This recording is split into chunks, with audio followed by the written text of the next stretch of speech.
It's that time. Trump and Biden are going to go at it. This is either going to be epic or embarrassing. We're going to put our head in the sand, or we're going to be laughing the whole night.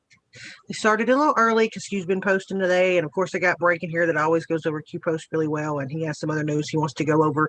And I guess, guys, I know that there's a lot of people that are doing this right now, and it was hard for me because Red Pill's doing his event, which, you know, love Red Pill to death.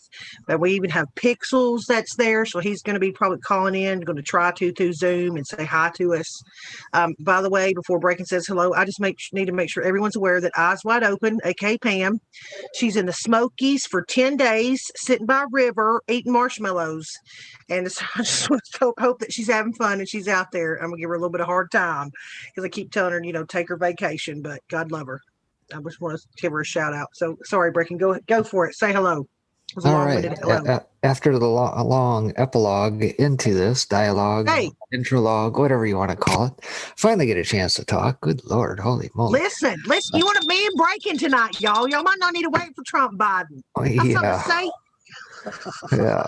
First of all, I guess we'll give a shout out to Under a Blood Red Sky for the €5 donation. Appreciate that very much. Thank you for tuning in. As Soko has alluded, yes, there are plenty of choices you can get your news from. Watch the debates on here tonight. Appreciate each and every one of you guys joining here this evening. Plenty of mods out there. Eyes Wide Open, aka Pam, Super Ted, 108L, Jeff A. Let's see who else is out there. Of course, you got us under the 5x5 and 5x5 network banners out there as well. See a lot of you regulars out there that have been tuning in over the last several days. And of course, you can also see the super fans, I'll call them, Lynn Jones 250, and I think Non Mojo is cruising through, got the green light ups with the Punisher skulls net immediately behind them. So kudos to you guys for tuning in tonight as well. And why were you yawning? Dizzy said, well, I mean, I don't know. Phew, you was long-winded there. It's okay, though. We love you. Dizzy said, thank you for the super chat. He said, smoking. I ain't saying that word on here. We're going to be banned in 3 seconds. Smoking flack to the head in memory of Hunter. Crack, I'll say it. I don't care. Crack rocks up, JKF, all that. This is going to be a bloodbath. There we go. Yeah, I think what Dizzy's referring to is this. I think Ben Garrison probably hit the nail on the head here today. Is he ready for the debate, Kamala? Sitting there pumping the old caffeine, got a few coffees going on there, some Red Bull, got the little Hunter crack pipe off to the side there. He got a little shot of meth in the rear end and put us laughing. So Ben Garrison, kudos to you, man. I think you nailed it as usual. So yeah. Perhaps that's what I get for trying to avoid a couple words. He just comes out even with freaking METH. Like it ain't really. I hope y'all join us at D Live. If you could help me, mods, put under D Live link because Breaking Over is bound and determined to break us off into D Live. That's all right. So we'll be fine. Anyway, what I'm gonna do right now is I'm gonna message Pixels and let him know that whenever he's ready, he can zoom in. Breaking has a couple things we want to cover. A lot of stuff happened today with the Radcliffe letter, stuff coming out about Hillary, all that kind of stuff. And I mean, I appreciate that. We all appreciate you guys being here. Like I said, I know a lot of people are doing this. I will say one thing. Today, me and Dutch were in a chat room because we were listening to the Flynn case, right? The hearing, because you could call in and listen, but a couple people broadcasted it. And I just want you to know that I think it's it's a huge experience for these mods out here because we are so lenient. El Jeffy's like one of the newest mods. Breaking just made him that the other night because we had a lot of mods out. And he's from 412 channel. He's always been over there. So welcome, El Jeffy. And I made Ray Edmonds a mod too that night because we were pretty sparse on them. But me and Dutch were over there and they were railing on people for like using cap locks and emojis. And Dutch was like, oh my God, they wouldn't know how to handle our chat room. I said, exactly. I was like, they wouldn't know what to think of Keck. I was like, this is what I'm proud of y'all. I'm proud of y'all. That's the bubble I'm trying to bust. There are bigger things in this world than somebody using cap locks, okay, or somebody using a frog emoji. But I think it does a lot. It shows a lot of you mods a lot in here when you go to another one and be like, man, we really do like allow a lot of people to push back. And that's what I want in here. I want people to be able to discuss things, debate things, as long as they stay respectful, as long as they don't sit here and, you know, accuse people and like, you know, cuss them out. That we don't need all that. But just debating people, that's fine. Using cap locks, spare me. Some people are elderly and they have vision issues. And I told y'all that from the beginning. I don't care if you use caps. I mean, get over yourself. It ain't screaming to me. It's people sometimes can't see. And with that, I'm going to shut up. I'm going to text Pixels and you go for it, Breaking. You got stuff you want to do, and I'm going to text him. All right. Well, I thought you said you only had one thing you wanted to cover, but man, that sounded I like a whole swear, lot y'all, more. it's, you know what? So Forget Joe that Biden and Donald Trump. It's going to be in Breaking tonight. can I do a show here or I don't know. yeah. I don't know. Can you go for it? All right, finally, thank you. Yeah, attending to some business here today. Obviously, Q has been a little bit active here. We'll just get us caught up on that for those who haven't. We'll start off with 4787 on the day. It came through at 11:38:09. We get a screen grab from 8kun of a recent post dating back to September 10th.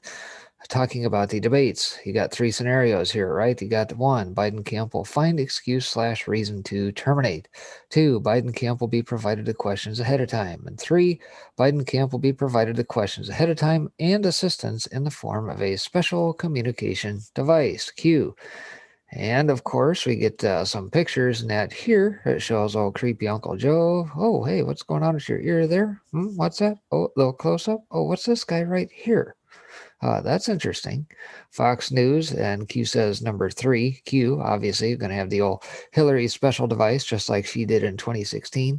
Fox highlights this as Trump camp seeks extra debate rule. Third-party inspectors to look for electronic devices in candidates' ears. And I'm not going to cover this particular article. I will touch upon that in a subsequent article on Zero Hedge and some of the developments that took place throughout the day in that regard as well. That being said, 4788 was the next up on the day here, came through at 11:43:18. And of course, yesterday, if you're with us, we saw this come through, House Resolution 1154, condemning QAnon and rejecting the conspiracy theories it promotes. I went through that line by line last night. If you didn't catch it, you can check it under the No BS show that I aired last night before our long 3-hour round table and that we had, our think tank. But nonetheless, we find out that this Rep. Tom Malinowski is the one who is sponsoring this, along with about 5 others that I talked about last night. Repubs, Dems, both sides of the aisle.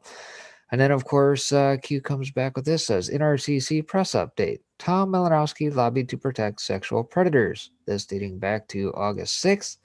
And of course, if you scroll down on the old NRCC site back to August 6th, you'll find out it was a Washington Free Beacon article as well. And they highlighted that. Tom Malinowski worked to ensure sex offenders who violated children would not have to join a national sex offender registry and pushed for sexual predators to receive more lenient sentences. Yeah. And of course, Q says those who scream the loudest. So, yes, I went through that last night. Obviously, the whole complete text of this resolution, ridiculous as it was, you could very easily slide Antifa, BLM in there, and it would probably make a lot more sense than half the crap that they threw in there. 4789 came through at 12:37:31. We get this graphic here. Let me blow this up because this is rather interesting here. HRC, presumably starting a podcast, I'll touch upon that here, says about this particular book was recognized by an Anon in a stack of stuff that just so happened to be in the foreview of this particular picture of Hillary here, and it's Lucio Babacco Erotics.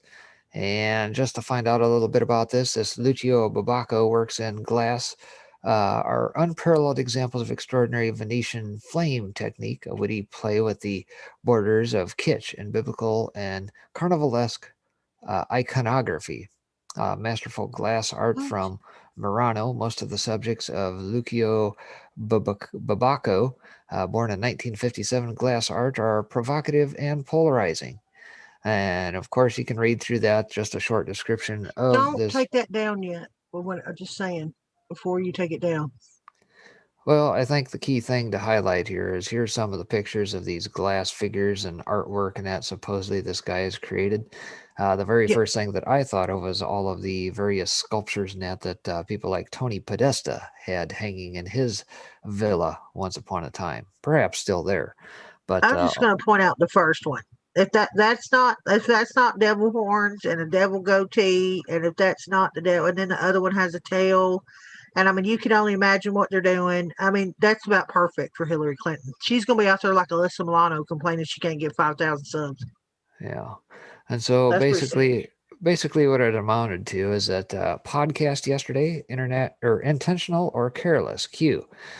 And so it begs the question, yes, behind the scenes, I did do a little bit of digging on that myself. I ended up finding the article out of a Cleveland outlet that highlighted the fact that HRC was starting a podcast, and notifications net, press releases net were out yesterday. I think today was the first official day that she was going to start doing that, and has like 24 episodes, something like that. And she tweeted it out herself with this very photo, obviously minus the Anon's graphics and callouts and all that. But yes, that was the photo that HRC put out there via tweet yesterday. So was it intentional? I would tend to believe so. I think that being in the foreground there speaks volumes. So should not really be too surprised. You got Kung Flu Master comment was HRC's podcast will definitely not have comments. Yeah. Yeah, That's yeah, they didn't say hilarious. they didn't. Yeah, there was an address in her tweet. I did not follow it. Consequently, I suspect that this is probably not going to be on YouTube. Probably, I don't even know what platform, quite frankly. But it'd be very interesting, yes, to see whether or not comments or anything along those lines would indeed be turned on. 4790 came through at 141136. We get the meme. It says, God woke you up for a reason. And Q just leaves it at that. Thank God for all you various patriots, deplorables, those in flyover country, around the world, wherever you may be, that are actually awake and paying attention, sharing this information out as it needs to. We need all hands on deck to get this information out, because at the end of the day, the Mockingbird media lies to us. They're deceptive. They have a narrative and that they need to push. And so we're continually combating that, as well as going against the tech oligarchs, the Twitters, the YouTubes, the Facebooks, and the like. 4791 came through 1331. We get a link to a tweet via Chad Pergram here. Take a look at that real quick. And I do know that a Zero Hedge article picked up some of his stuff here today. I will touch upon that there, but for the sake of just going through the QPUS, I'll just hit the first one here. DNI, info to Graham. In late July 2016, U.S. Intelligence agencies obtained insight into Russian intelligence analysis, alleging the U.S. presidential candidate, HRC, had approved a campaign plan to stir up a scandal against U.S. presidential candidate Donald Trump. Now, is that really a surprise to anybody at the end of the day? Isn't it classic projection? They're doing the very things behind the scenes that they're proclaiming the other side is doing. So really, those of us that are in the know, probably are not all that surprised. However, if you've recently been woken up to the goings on around the country and you're new to this may be new to you. But many of us have known all along that this was indeed the case. And like I said, I'm going to touch upon that in an article here in just a little bit. 4792 came through at 141401, and Q is responding to an Anon. The Anon has a September 29th letter from John Ratcliffe over to the Honorable Lindsey Graham. And we will blow that up. Take a look at it here real quick. I guess I need to blow it up a little more than that. I can't even read it. Well, I mean, all right. So to Chairman Graham, in response to your request for intelligence community information related to the Federal Bureau of Investigation's Crossfire Hurricane investigation, I have declassified the following. In late July 2016, U.S. intelligence agencies obtained insight into Russian intelligence analysis alleging the U.S. presidential candidate HRC had approved a campaign plan to stir up a scandal against U.S. presidential candidate Donald Trump by tying him to Putin and the Russians' hacking of the Democratic National Committee. The IC does not know the accuracy of this allegation or the extent to which the Russian intelligence analysis may reflect exaggeration or fabrication. According to this to his handwritten notes, former Central Intelligence Agency Director Brennan subsequently briefed President Obama and other senior national security officials on the intelligence, including the alleged approval by HRC on July 26, 2016, of a proposal from one of her foreign policy advisors to vilify Donald Trump by stirring up a scandal claiming interference by Russian security services. Point number 3, it says on September 7th, 2016, U.S. intelligence officials forwarded an investigative referral to FBI Director James Comey and Deputy Assistant Director of Counterintelligence Peter Strzok regarding U.S. presidential candidate HRC's approval of a plan concerning U.S. presidential candidate Donald Trump and Russian hackers hampering U.S. elections as a means of distracting the public from her use of a private email server. As referenced in the 24 September 2020 letter to your committee, Attorney General Barr has advised that the disclosure of this information will not interfere with ongoing Department of Justice investigations. Additional declassification and public disclosure of related intelligence remains under consideration. However, the IC welcomes the opportunity to provide a classified briefing with further detail at your convenience. And of course, that was John Ratcliffe that released that. And we'll see if he continues on that path here through the month of October. Obviously, tomorrow being the last day of September, we're about to roll over into October. And it could be anybody's game at this point because both sides probably expect some level of an October surprise. And we'll have to see what that is. I'm gonna say this and get my word in edgewise. I will be glad when Lindsey Graham actually does something other than complain about it on the mainstream media or write a letter. I mean, you know what I mean? Like, I'm tired of him saying everything that needs to be done. It would be nice to see him do something. Mm-hmm. Yep. And that's it. Yeah, we'll see if he does a pretty good performance for the confirmation hearings for Amy Coney Barrett here for the upcoming vote to get her into the Supreme Court. So, to be determined. 4793, last post that came through so far today, 142535, highlights a quip, and I can only assume that this probably comes out of the WikiLeaks email dump and that dating back to 2016. It's highlighting on February 26, 2016, 1836, Jennifer Palmieri. Gee, thanks, Joel. We thought we could half-ass it. Let's discuss. And of course, mind you, this is somebody for Team HRC right there. You can see by the email address. Sent from the iPhone, February 26, 2016 at 8:35 p.m. Joel Johnson says, I know you can't look past Bernie and March primaries, but who is in charge of the Trump Swift Boat Project? Huh? Swift Boat Project? Needs to be ready, funded, and unleashed when we decide, but not a half-assed scramble. Trump Swift Boat Project? Clinton Op? Q. And that's where we leave it so far on the day. And of course, we'll have, I would assume, we're probably going to get a little bit more color around that here, perhaps in the coming days. Obviously, Q has taken a bit of a swing at the Clinton Foundation in recent posts. And I can only imagine that we may see some indictments start to roll up, getting awful doggone close to the top here, enough to make these folks perhaps sweat a little bit. So we'll have to see what happens in that regard. Well, I'm going to say this before, and I agree completely. And I've seen a lot of comments in chat. I want to hit something because I know you're about to go into your news for the day. Yes, I did listen, and I think Breaking did as well, to the Flynn hearing today. It was a bunch of hoopla. It was so infuriating. That freaking Gleason dude got to go on and on and on and on and on and on. And when Sidney Powell got to finally say 3 words, the judge cut her off. She was trying to bring up objections, and he cut her off, and he wanted to then ask her about freaking Trump tweets. It was like you could tell he had animosity towards her. It was overt. It was obvious. And then it was like, well, I'll give you a week to submit this. And so basically it ended with nothing. Still them two arguing the sides. You could tell the judge's bias. I mean, it's like the things that they brought up. I think that the Justice Department side, they did a good job. Of course, Cindy always does a good job. But you can tell that man, just wants to charge Flynn. It is disgusting, quite frankly. And I don't know what you took from it, Breaking. You listened in as well, I know. And I mean, it was like blah, blah, blah. It was like, Charlie Brown's blah, blah, blah, blah, blah, blah. Well, just a couple minutes before I jump into some other news, my initial thoughts on it, and I've maintained this from the beginning, is that we're literally watching the two-tier system here at play, obviously. This is a spectacle. It's on display for all to see.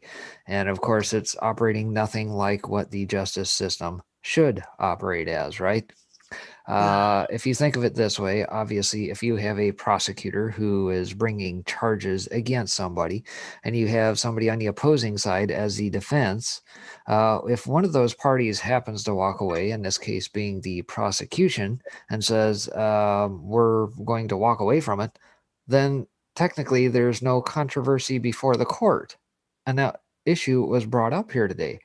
So what right does a judge, who is supposed to be an arbiter, he's not supposed to take sides, he's not supposed to have a bias in any way, shape, or form, suddenly able to make the case that, oh, well, they didn't really mean it, so I'm going to step in here and assume the role of both prosecutor and judge. Yeah, that's kind of where we leave it at this point, because we know Sullivan has overstepped his bounds as a justice. We know that. There should be reprimands against him. Will that take place? I can only hope that that is the case. But our justice system is so far gone that this is on display for all to see. And if people cannot see that this is not how things are supposed to work, there's something wrong. Now, obviously, POTUS has been, very busy over the last almost 4 years now, replacing justices and whatnot across the board. Obama left over 140 open seats to be filled, thinking that HRC was going to come in behind, right? Didn't happen. And so guess what? 140 of those seats filled up by conservative folks who are basically constitutionalists, who are going to read it in the as-is doctrine, I guess, for lack of a better term, no further interpretation and all this BS that comes along with it. And there's about another 160 or so that are going to come in behind that across the country. So by the time it's said and done, when January rolls around here, POTUS is going to be close to having almost 300 justices seated around the country. Well, and I have one more thing to add. I love Martin out there. God love him. Oh, here comes Pixels. I'll add it after Pixels comes in. He's broadcasting from there. He is. Look at him at the Red Pill event today. Spent the time. We got you For free. What's up, everybody? We got to see your suit, man. Show everybody your suit. Look at him. They're localizing again. I love it. He's so That is snazzy. wild. He's so snazzy. It's How are you loud doing? out here, man. I can barely hear you guys. How are you doing? Are you having fun? Oh, I'm having a hell of a time. It's awesome. Extra large. I'm excited for you. I'm so glad you made it. I am too. This is actually the first time I've been to a political event. Hey, TikTok, you want to make a little cameo on 5x5? Hey, what's going on? Hold on. Oh, hey, what's going on? My name's TikTok. TikTok, everybody. How you Hey, guys how's Hey, it going? TikTok. How are you doing? doing? A little chilly out here, but other than that, yeah, it's doing pretty good. It's a exciting event. Waiting for Biden to get mocked on the floor with from Trump, but other than that, yeah, we're doing good. Got about 47 minutes or so. Till Yeah, I 47 know. minutes. I was about to break Martin's heart because I saw him out there posting like 8 minutes, stuff like that. And we're watching the Donald Trump channel. It says 36 before they go live, and I think he's an hour off. So yeah, we still got almost an hour to go. How's the crowd? How's it looking out there? Let me show you. Let me see if I can turn my camera around here. 3XL. 3XL. Here's the crowd. It's a really great turnout. It's been awesome. Aw. There's the screen. You got the stage. I was just up there on Red Pill 78's channel. I made a little cameo. Filled in for him while he was, taking a bathroom break real quick. Got some, merch tents set up over here. Back behind the merch tents, there's barbecue going. And that was some really darn good barbecue, I got to say. And yeah, we're just having a great time. JR's up there right now, throwing some shirts out. And yeah, just a big crowd, big screen, big party. Well, Outstanding. tell TikTok that JR said hey in chat, and of course you're getting all your love from Pam and Tad and everybody else is saying Vince. Is everybody saying hi to you? I'm so happy you made it. See what kind of market. Well, yeah, no, I'm really happy that I'm able to come in and give you guys a quick look at the event. They got some lights up here, so somewhat studio lighting. Check that out. Yeah, Mojo said she loves your suit, and Charmaine said you gave us a shout out. So we love you out there. We love our pixels. Absolutely. Well, Pixels loves his live chat. All you guys out there, I hope you're having a good time. I hope that you can kind of attend this event with us in spirit, have a great party with us, and let's get ready to watch the debate. President Trump is going to wipe the floor with Joe Biden. Earpiece or not, it's going to be a political bloodbath. So get ready for it. And I love you guys out there in live chat. You want to say something to him? You want to say something breaking real quick? I know Say kudos for being out there. Good to have you. Our roving reporter, Seasoned Pixels, on site at the old Red Pill JR site this evening. All right. I'm going to go ahead and get out of you guys' hair. You guys enjoy your night. Much love, everybody. Hey, you have fun. And are you staying there? Or are you driving home? Oh, no, I'm driving home. I stay up till 4 a.m. every night, so I'll be just fine. Patriots don't sleep. Yeah, Patriots don't sleep, TikTok said. That's right. That's amen, TikTok. All right, hon, you have a blast, okay? Have fun. All right, already in motion, having a big blast. All right. Love the suit, by the way. Thank you. Bye, everybody. Bye. Take care. I love Pixels. He's so cute. I love suit. Soko. Oh, hey, sorry. Bye, hon. Look at his suit. He's so cute in his suit. I mean, there's not many people that would have the guts to wear that, okay, out in public with a lot of people around. But Pixels is Pixels. Let me tell you, he just does what he likes. He's pulling it off, obviously, and we'll expect a full report tomorrow as we do our Wednesday lineup. So, yeah, we'll see how that goes. Yeah, I asked him if he was driving home because he lives in Michigan. They're in Ohio. And so, and he's in his early 20s, guys. He might, want to have some fun, if you know what I'm saying, have a few drinks. And so that's why I asked that. But I'm sure if he's driving home, he's going to keep it kosher. That's right.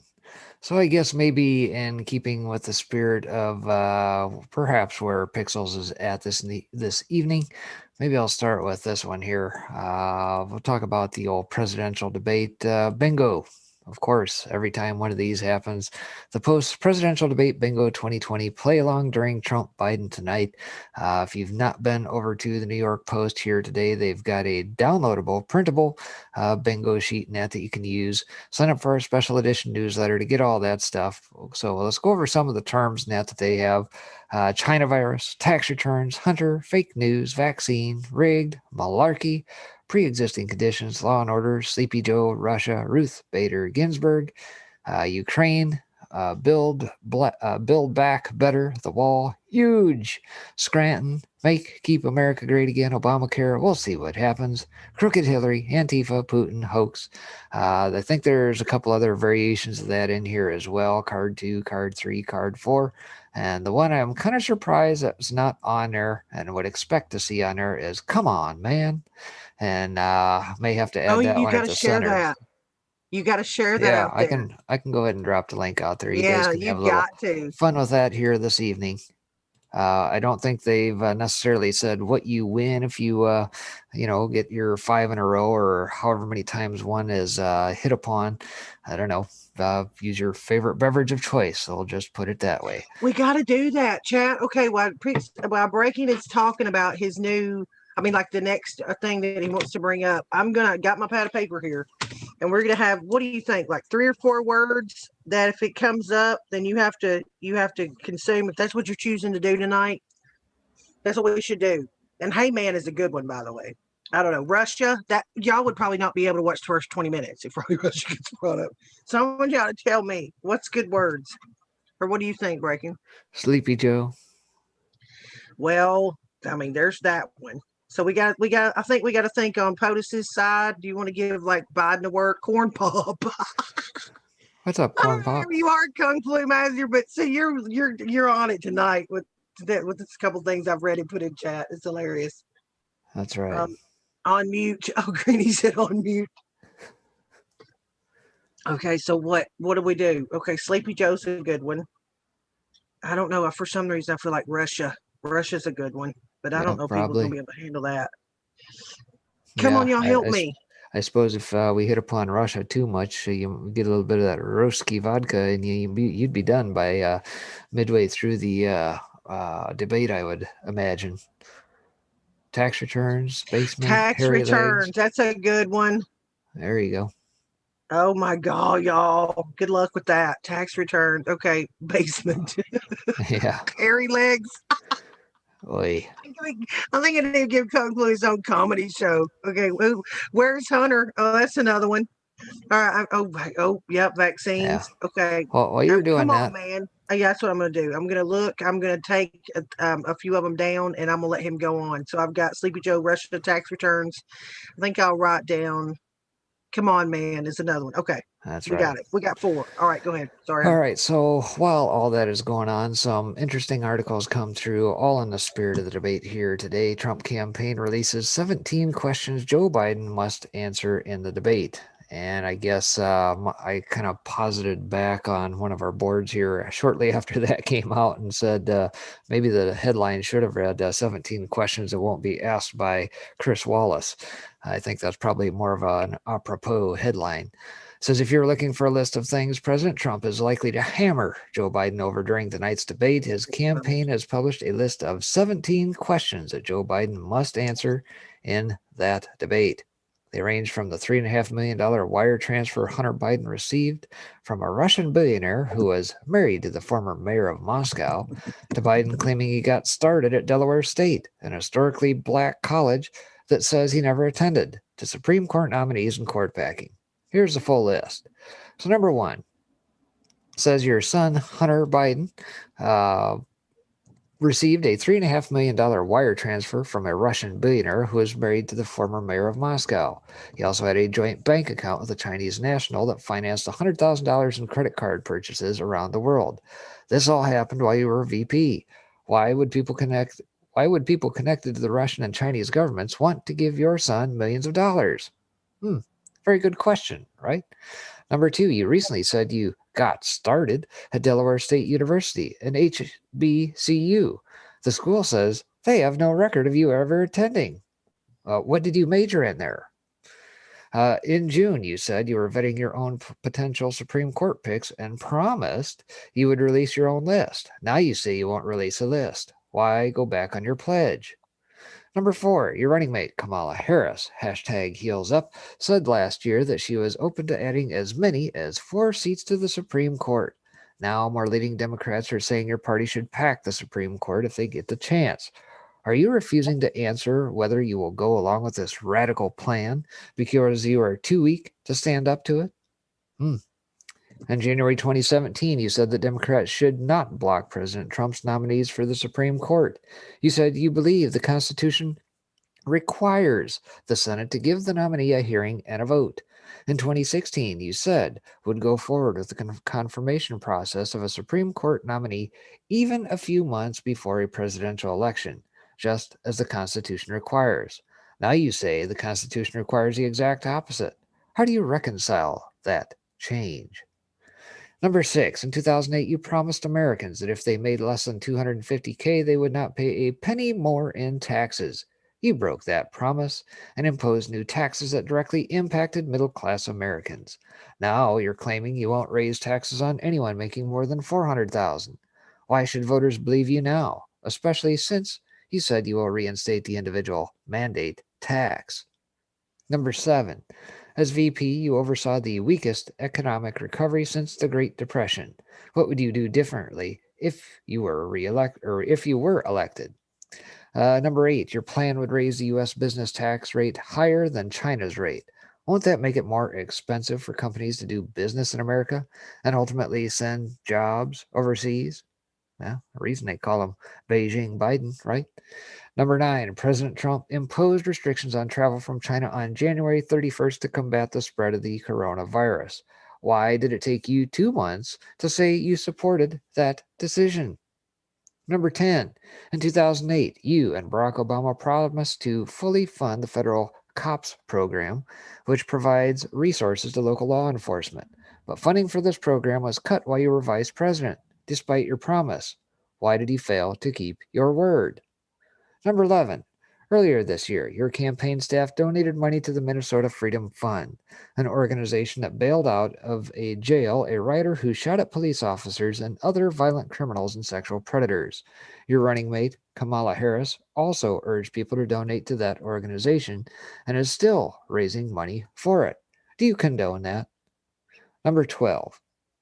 You say if you're elected, you'll push to give citizenship to the 11 million undocumented people in our country. Why do you believe they should receive Medicare and Social Security benefits? Number 13. When you were running for president in 2007, both you and Obama pledged to renegotiate NAFTA, a promise you did not keep when you were in office. You recently blamed Republicans for this, saying they wouldn't go along with it. But Dems controlled Congress in 2009 when the Obama administration announced it would not even try to change NAFTA. So why did you fail to keep your word? 14. When you voted to give China most favored nation trade status in 2000, you said you did not foresee the collapse of the American manufacturing economy because of it. But by one estimate, it led to the loss of 1 million manufacturing jobs in the U.S. Do you acknowledge that your vote to give China most favored nation trade status was a mistake that hurt American workers? Number 15.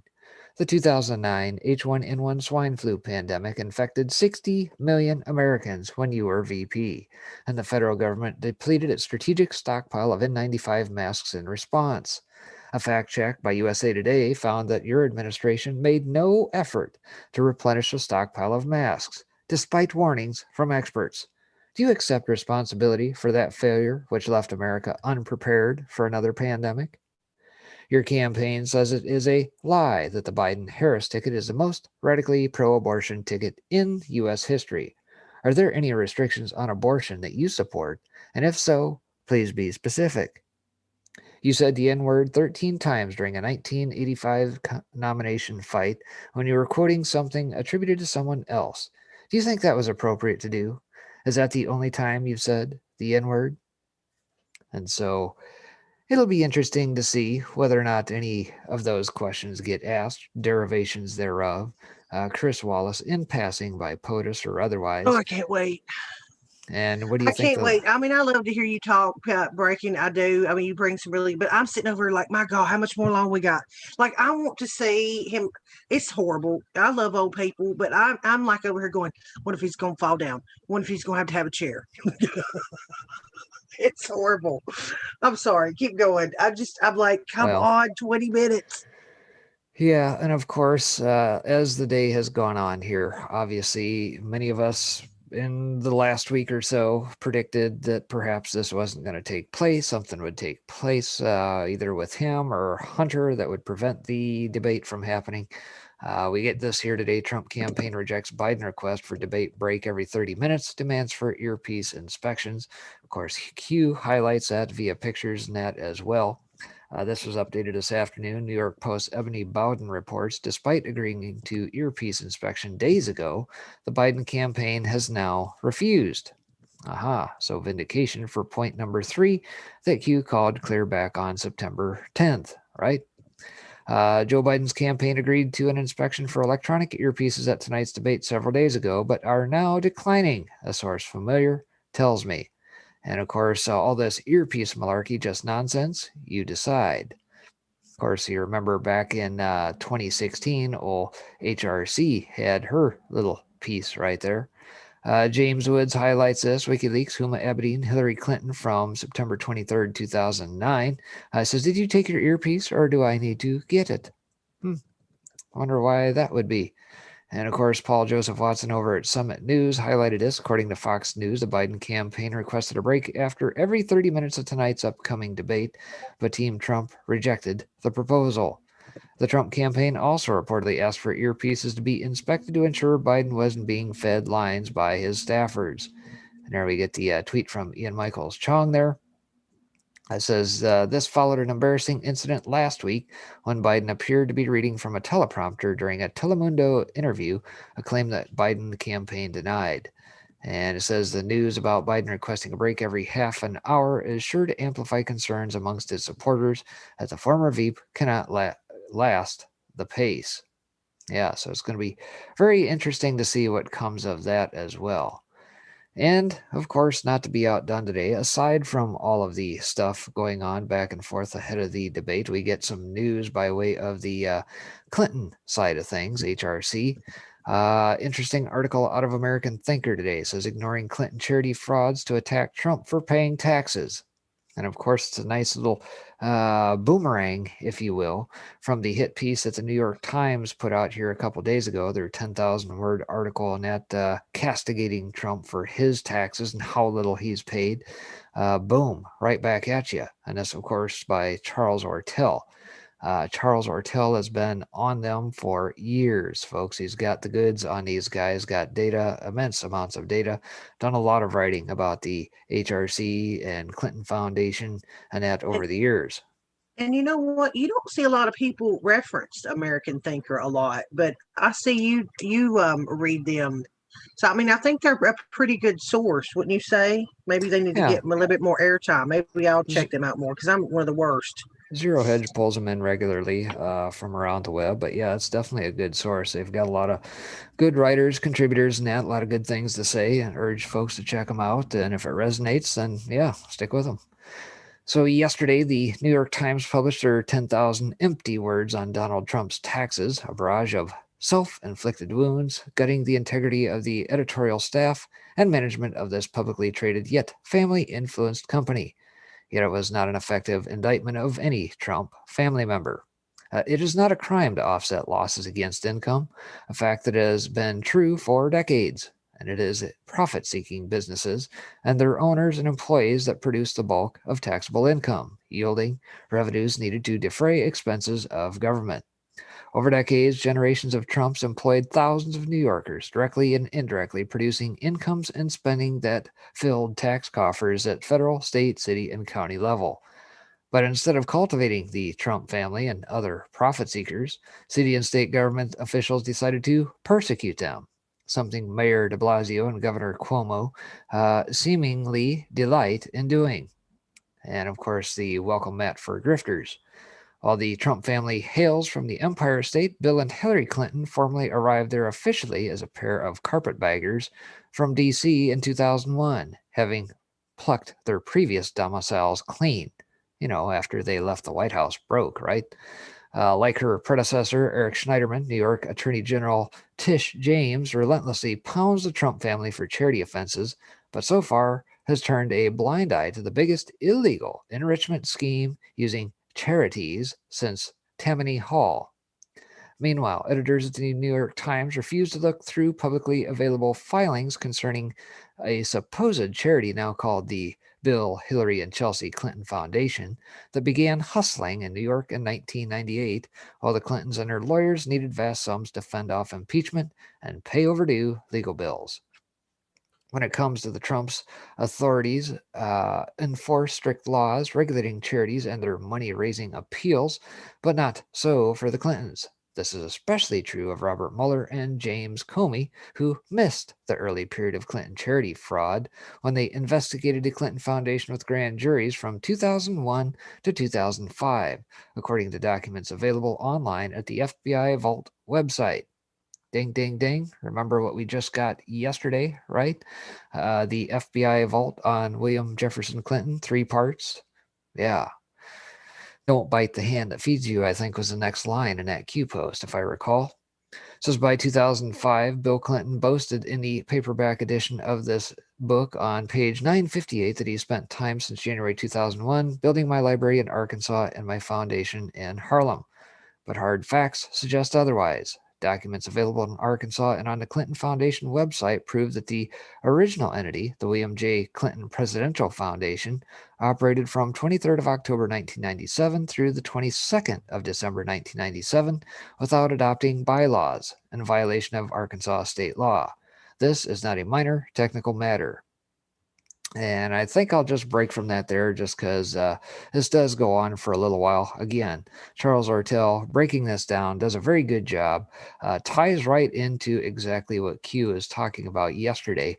And I think it's eyes on Clinton Foundation. I would not be surprised in coming days or perhaps weeks or even just before the election, we may see some developments yet again around the Clinton Foundation.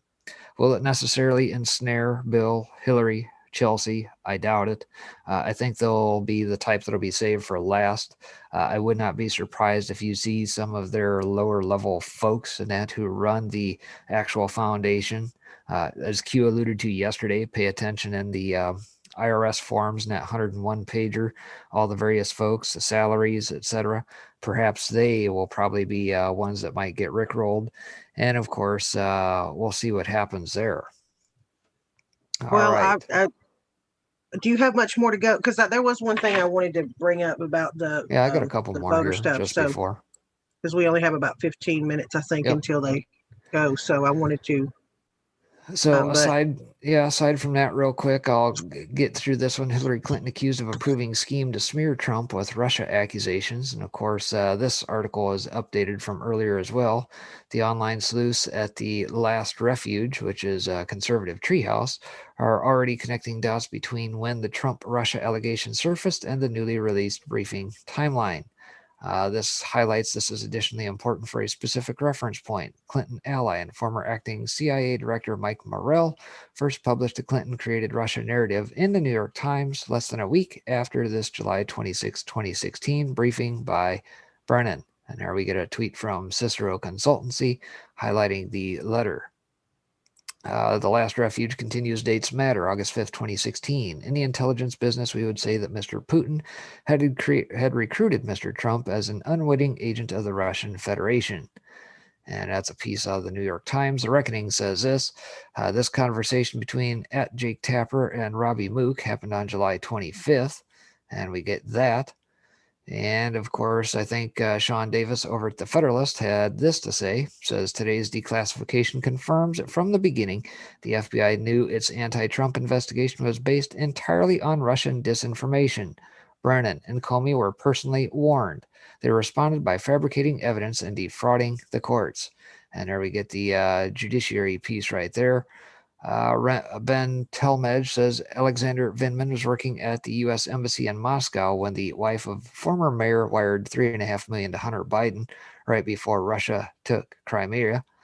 And Chuck Ross over to Daily Caller says Intel officials came out within minutes to claim Russian disinfo in the Ratcliffe letter. We didn't find out for nearly 3 years that Russian disinfo might have been in the dossier. So a lot more to that story, obviously. Here we get to the Chad Pergram stuff. Again, Q highlighted this. We'll finish reading this up here real quick.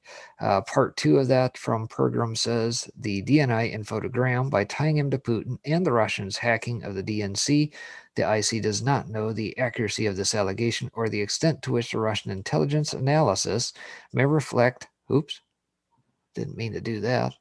Sorry. Got a little click happy there. May reflect exaggeration or fabrication. It continues. DNI infogram on 7th of September 2016. U.S. intelligence officials forwarded an investigative referral to FBI Director James Comey and Deputy Assistant Director of Counterintelligence Peter Strzok regarding U.S. presidential candidate HRC's approval of a plan. And then number 6. DNI infogram concerning U.S. presidential candidate Donald Trump and Russian hackers hampering U.S. elections as a means of distracting the public from her use of a private email server. And of course, Posobiec, you can see his tweet there. According to handwritten notes, Brennan briefed Obama on Hillary's approval of a proposal to attack Trump in the 2016 election by tying him to Putin. And of course, there's the letter in that we've already covered. Last but not least here, and I'll turn it over to you here. You are running me out of time. Keep going. Which drugs should Biden take? And I don't know if this is necessarily a spoof or if this is legit. I have no idea, but it's funny that it ties into Ben Garrison's cartoon, which I'll reconclude with here. With the debate now just minutes away, actually, President Trump continues to insist Biden take a drug test.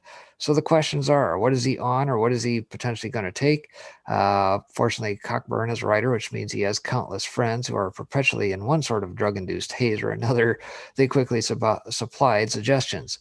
Aricept is used to enhance mental acuity in patients suffering from Alzheimer's or vascular dementia. That will certainly be handy for keeping Biden from drooling on the podium. Fentanyl. This may seem like an odd choice. Fentanyl causes mood swings, irritation, and heart failure. And the last thing Joe Biden needs is to fall asleep on stage.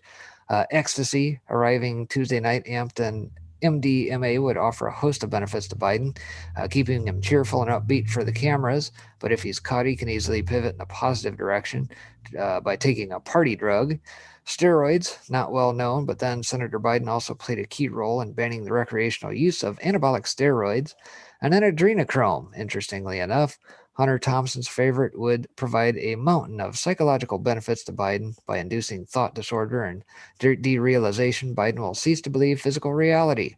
And of course, then you get into all the rest of that, bath salts, et cetera, et cetera. So again, a little bit of perhaps a spoof article. I'm not real sure, but yeah, I think POTUS is absolutely right to want to have him tested before tonight's debate. Woo! Now, I like it when he says I'm long-winded in my 2-minute introduction, and I tell him, oh, please. And you talk for 45 minutes, and I get to say how to pixels. So I just want to make record of that. So what I wanted to bring up was Project Veritas. We have the permission on this channel to play a few different things. Prager 1 being one of them. Project Veritas is another one. And Dutch brought up something a while ago that made me think of that Project Veritas video that I'd wanted to bring up anyway. And his question was, did we think that it was that this was all a setup in order to entrap these people for what they were doing, or if they were going to get away with it? And I'm going to tell you, what's disturbing about what Project Veritas released is that they're going around and harvesting ballots. So they're legitimate ballots, right? And they're filling them out. And I think the hardest thing they said for them to copy is the envelopes. Like, you can go put the ballot on a printer and print out as many as you want, but the envelopes are actually the thing that's the most secure. So I think because of Dutch, what he said, I would like us to discuss that it is alarming. And they're saying that Minnesota's been doing it for years. And I was going to play some of that clip of that video just because we do have permission to do it, because we only have a few more minutes. And I will show you guys, by the way. We're winding down to this feed. I'm going to show the Donald Trump YouTube, because Right Side Broadcasting, which we also have permission to share, I think they're restreaming someone else. They're showing commercials and all kinds of stuff. I don't know what's going on there, but I don't want to take that gamble. But I would love to know what you think on this whole voting thing, because it is a concern. Well, according to Twitter, we're not supposed to believe anything about that. They're directing the narrative and saying, nope, you don't get to. Because if you remember right, POTUS called attention to that, and of course they had to put their little fact checkers right on his tweets and discredit it. So they want to believe and alter your reality, basically gaslight you folks and say, no, it's not happening, even though there's clearly evidence to suggest otherwise. So maybe we'll touch upon that tomorrow on the show. I've got an article in the background here. It came through today of several cases that have now come through, probably a couple dozen in that we can hit. But maybe we'll save that for tomorrow's broadcast. Yeah, and I'm going to make an image real quick. I just kind of wanted to hit that. I didn't know if you had more that you would want to add to that, because I saw Dutch had brought it up, and I know that's usually a topic you get into, and people have their views on it. It's just, it is something people are concerned about, and I completely understand why. I'm watching, again, Project Veritas release those videos of what they've been doing just a minute. Ilhan Omar's district is concerning. So I think the Veritas piece actually got her or one of her associates handing out money, didn't they? Well, yeah, they the last one I haven't watched. I was planning on kind of watching tonight when we were waiting on this, but that's okay. You had stuff you want to go over. I just wonder. He talked about taking payments, and that's against the law. That's a federal offense. But is anybody going to do anything about it?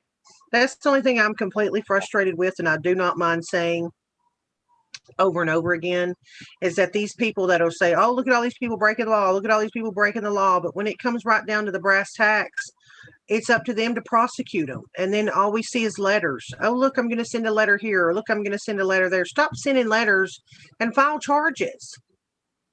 I mean, like, it's enough to drive you nuts. And Ilhan Omar has been under the microscope for so many other atrocities, so many other crimes, that this is just one more quiver that ought to get her kicked out of Congress, in my opinion. Will anything be done? I mean, dear God, she married her frickin' brother, folks. There, I said it. It's truth. I don't care what she says. It's irrefutable proof at this point. Judicial Watch has the documents. Well, and I want to, because I tried to make this quickly while you was talking.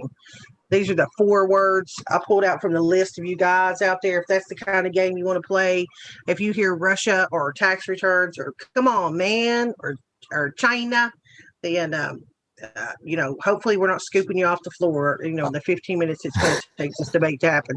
Because that's what, every time we hear it, when we play this, if I hear it, I'm going to be like, I'll do that, and y'all know what time it is. I don't think me and Breaking could do it, or y'all might still see the stream up in the morning. I don't know, but I think that would be fun to kind of make this into a game. Why not? We're here, right? And it says that we now have how much time? 4 minutes and 19 seconds. So I'm excited, guys. I'm excited. Yep. I mean, I hope he shows up. Yeah, I think he's showing up. I think, like I said at the beginning of the broadcast, Kamala's got him well under control, getting him prepped. So we should be good in that regard. A few Red Bulls, a little coffee, a little pipe action, a little injection here or there. It'll be fine. I think that's why he needs the 15-minute breaks. I'm telling you. You saw what Hillary Clinton had. She had a medic walking around with her with a freaking with a needle in his hand. I mean, what was that for? That's not typical. That's not what happens. They get a shot of adrenaline or something so you can make it up the steps. I don't know. Why are they running these for these candidates that can't even figure out, what city they're in, much less what state they're in? Yeah, it's not normal for people to hack a couple funky looking loogies into a water cup either while coughing hysterically.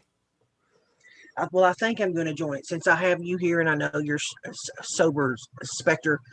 I think whenever we start this out, or maybe give you a couple minutes to hit whatever you were saying, I think I am going to go make something. Y'all, this might be rough though. I'm not a drinker. I rarely ever do it.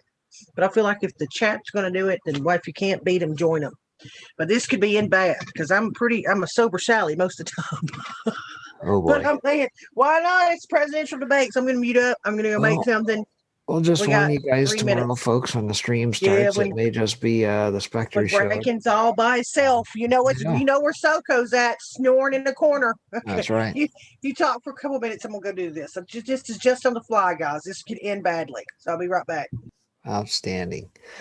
So yes, tomorrow it should be a fun day. We'll get to talk about all the goings on after. I'm sure a lot of the outlets will have plenty to say about the highs, the lows, probably get some pollsters out there, get the beat of the nation and see where things stack up.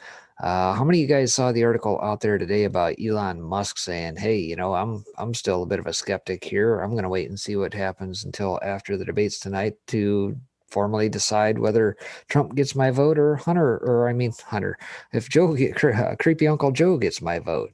I think a lot of people are wanting to know whether or not Joe is actually going to be able to hang or not. And by that, I mean, can he withstand, 90 minutes of debate? Does he have the mental capacity to do it? I think that's going to be the test that most people are looking for here tonight. Let's see here. Yep, get a cup of coffee. Yeah, it may take more than one cup of coffee. We'll see here. Yeah, I think it's a couple minutes. I'm trying to pay attention to the Donald Trump. It says they should be going live now, but it's still that picture. Here, I'll show you guys. It's still that picture of just them up there. See that the timer's gone, waiting on it to broadcast. But as soon as it does, guys, I'll put it in the stream and we'll go to it. But yeah, we'll try and do it with minimal interruptions here tonight. Well, we can talk over it. I mean, we won't do it too much. Again, there's going to be several breaks, I think, so we'll have plenty of time to add commentary. I just think it's going to be one for the record books. There's no way he can make it. Yeah. I mean, I'm curious to see what they do to prop him up. Be like Weekend at Bernie's. Are they going to shove a stick up his ass? I'm just curious. Probably the one thing I might get afraid of is that people will start to associate a little woo-woo with your little ringing of the bell, and any subsequent broadcasts that may come up later on, like Pavlov's dogs. People may just arbitrarily take a drink if you decide to jingle your bell. This is going to be bad. I feel like this is going to be bad. The numbers, the words. Look, I can't even speak now. Mojo put in probably a couple of them. I can't remember. She probably thought a lot of them. You think Russia, tax returns, come on, man, and China. It's going to be rough. It's going to be rough. So y'all expect to see Breaking by itself tomorrow. Yeah. I'm used to it by now. Whatever. Used to it. Like I'm not on every Wednesday. Oh, just Wednesday. Yes, that's right. And Sunday. Mm-hmm. Mm-hmm. And we did a 3-hour thing. By the way, I'm glad you guys enjoyed that last night. We did this. We've been doing that think tank for a little over 4 months. On Fridays, we would get together and have these really good conversations. And I made sure that everybody was comfortable with one another. Some people had never met. And I know what it means to have build some trust up, because they talk about a lot of things. Some of it they don't want released yet because they're still decoding it or whatever. So that's the first one I recorded.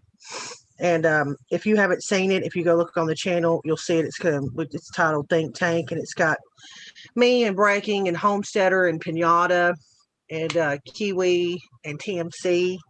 Stable and the question are also in the mix there, but getting all those hosts together at once can be sometimes difficult. So I feel pretty good when I can get 5 out of 8 or 5 out of 7. It's a pretty good day. So if you haven't seen that, it's pretty interesting. It is long. We have long discussions. The next one's going to be like the AI and human connection. And So if it'll you need be to know about dishwashers, last night's discussion was certainly about that. Hey, Captain Kirk, what's going on? I'm in the 5x5 thing, by the way. This one here, I'll type it out there. Captain Kirk. So yeah, I think this is going to be funny. Yeah, I mean, here it is. Well, it's just a stage. So what do you want to do? You want to share it? There's Melania Might as coming well. out. We can at least We can talk till I over get it. up there, Yeah. For us, it won't mellow out, but for you guys, it will. I mean, the sound of it won't, but for you guys, it will. Hang on. Let me see if this will play. YouTube.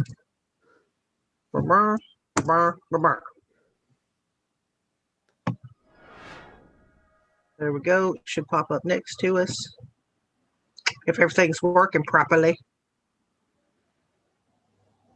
And I hope I didn't. Probably not going to have noise yet. Usually it's music, and I'm happy they don't do that, because we could get dinged for that. Which is good. There's Melania just came out. Make sure have that going. Just curious to see. Let's see. Yeah, there's no music on this end. Let me refresh it and make sure. Yeah, no sound on this end too. So it's not us. There's just no sound going on. So that's the stage. What is that in the background? What is that? Do you see that? Mm-mm. In the screen, it looks like a sombrero, but you know that ain't what it is. What is that?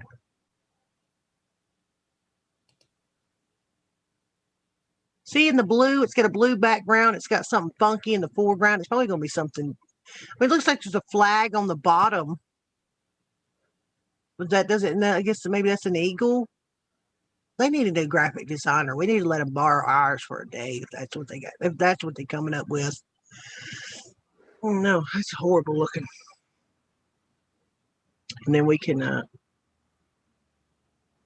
bad. Okay. All right. Well, you can talk. We can talk.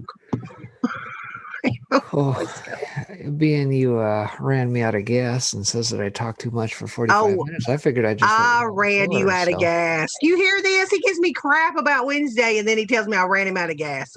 What? Whatever. Oh my God. I just bite my tongue for now. You are so. Let me see video. I'm gonna play with my buttons real quick, make sure they work right. No, this should make the screen come full for you guys. Yep, that works. And then we'll go back to the side by side. There we go.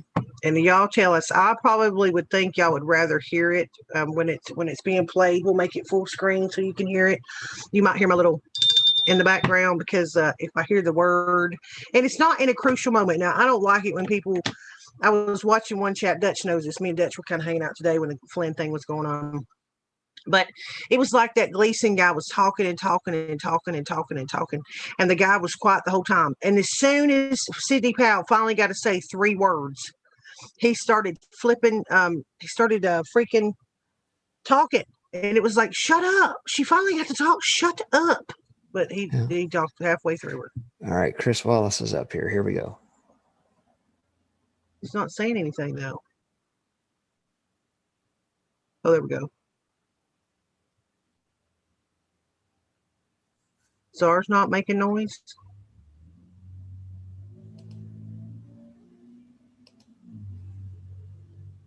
Can you hear it?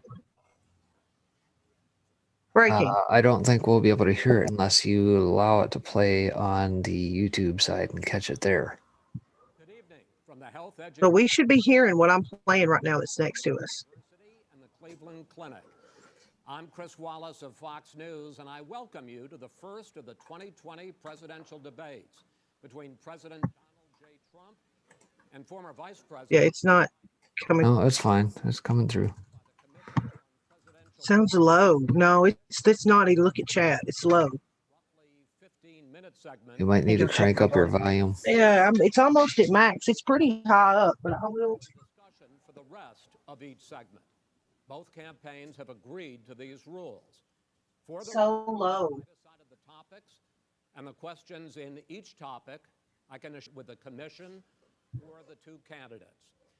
This debate is being conducted under health and safety protocols designed by the Cleveland Clinic, which is serving as the health security advisor to the commission for all 4 debates. As a precaution, both campaigns have agreed the candidates will not shake hands at the beginning of tonight's debate. The audience here in the hall has promised to remain silent. No cheers, no boos. Or Stand by, folks. And more importantly, you can focus on what the candidates have to say. No noise except right now as we welcome the Republican nominee, President Trump, and the Democratic nominee, Vice President Biden.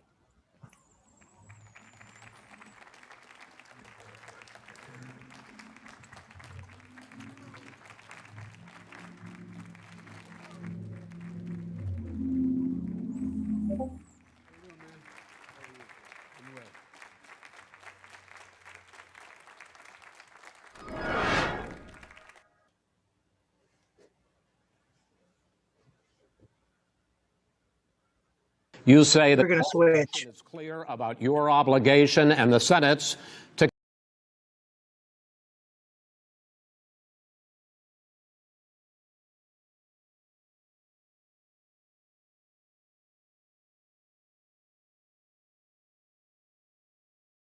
I'm going to have to like stream it. the argument you make, and you're There we go. wrong. And where do you think a Justice Barrett would take the court?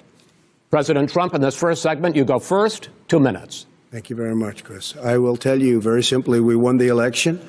Elections have consequences. We have the Senate, we have the White House, and we have a phenomenal nominee, respected by all, top academic, good in every way, In fact, some of her biggest endorsers are very liberal people from Notre Dame and other places. So I think she's going to be fantastic. We have plenty of time, even if we did it after the election itself. I have a lot of time after the election, as you know. So I think that she will be outstanding. She's going to be as good as anybody that has served on that court. We really feel that. We have a professor at Notre Dame, highly respected by all, said she's the single greatest student he's ever had. He's been a professor for a long time at a great school. And we won the election, and therefore we have the right to choose her. And very few people knowingly would say otherwise. And by the way, the Democrats, they wouldn't even think about not doing it. If they had, the only difference is they'd try and do it faster. There's no way they would give it up. They had Merrick Garland, but the problem is they didn't have the election, so they were stopped. And probably that would happen in reverse also. Definitely would happen in reverse. So we won the election, and we have the right to do it, Chris. President Trump, thank you. Same question to you, Vice President Biden. You have 2 minutes.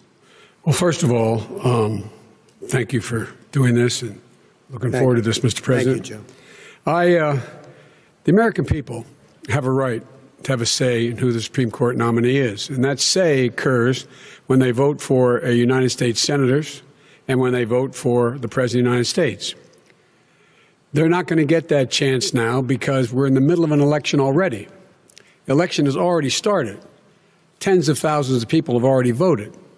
And so the thing that should happen is we should wait. We should wait and see what the outcome of this election is, because that's the only way the American people get to express their view is by who they elect as president and who they elect as vice president. Now, what's at stake here is the president's made it clear he wants to get rid of the Affordable Care Act. He's been running on that, he ran on that, and he's been governing on that.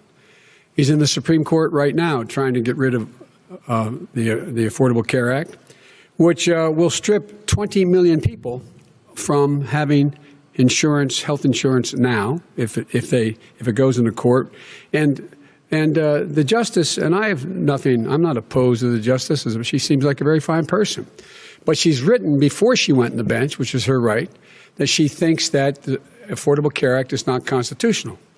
The other thing that's on the court, and if it's struck down, what happens? Women's rights are fundamentally changed. Once again, a woman could be pay more money because she has a pre-existing condition of pregnancy.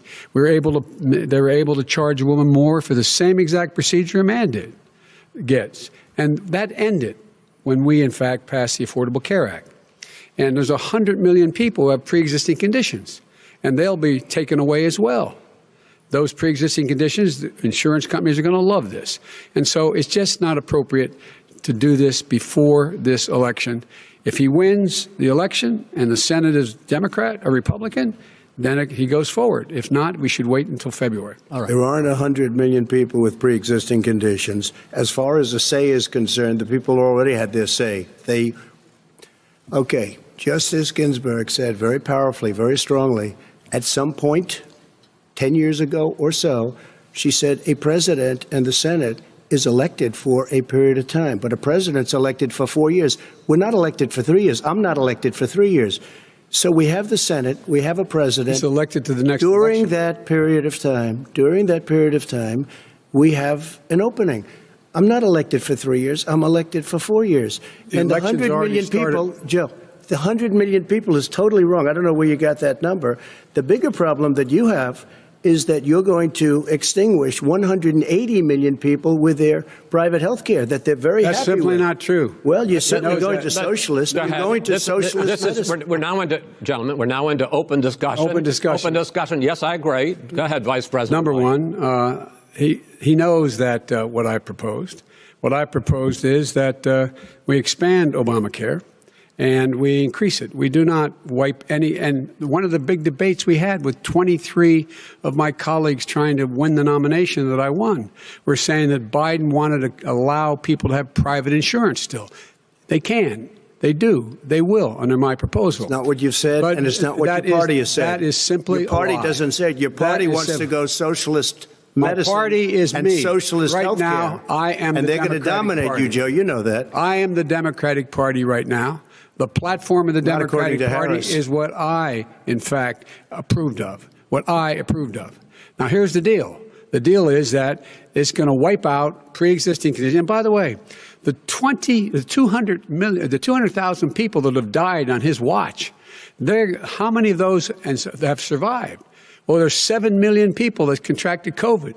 What does it mean for them going forward if you strike down the Affordable Care Act. Joe, you've had 308,000 military people dying because you couldn't provide them proper health care in the military. So don't tell me I'm about happy this. to talk about And this. if you were here, Look, it here's wouldn't the be deal. 200, it would be 2 million people because you were very late on the draw. You Late didn't on want the me to draw. ban China, which was heavily infected. You didn't want me to ban All right, gentlemen, Europe, which was heavily Mr. President, You would have Mr. been much President, later, Joe. Mr. President, much later. Mr. President, You're talking about 2 million. China. President, as a moderator, we are going to talk about COVID in the next segment, but go ahead. Let me finish. The point is that the president also is opposed to Roe v. Wade. That's on the ballot as well in the court. And so that's also at stake right now. And so the election is already You don't know it's begun. on the ballot. Why is it on the ballot? Because Why is it you on the said ballot? It's not you're- on the ballot. It's on the ballot in the I court. don't think so. In the court. Well, There's nothing happening there. Donald, would you And you just be don't quiet know for a minute? her view on Roe v. Wade. You I don't don't know her know. view. Well, all right, let's talk. We got a lot to unpack here, gentlemen. We got a lot of time. So, on health care, and then we'll come back to Roe v. Wade. All right. Mr. President, the Supreme Court will hear a case a week after the election in which the Trump administration, along with 18 state attorneys general, are seeking to overturn That's right. Obamacare, to end Obamacare. You have spent the last... Because they want to give good health care. If I may ask my question, sir.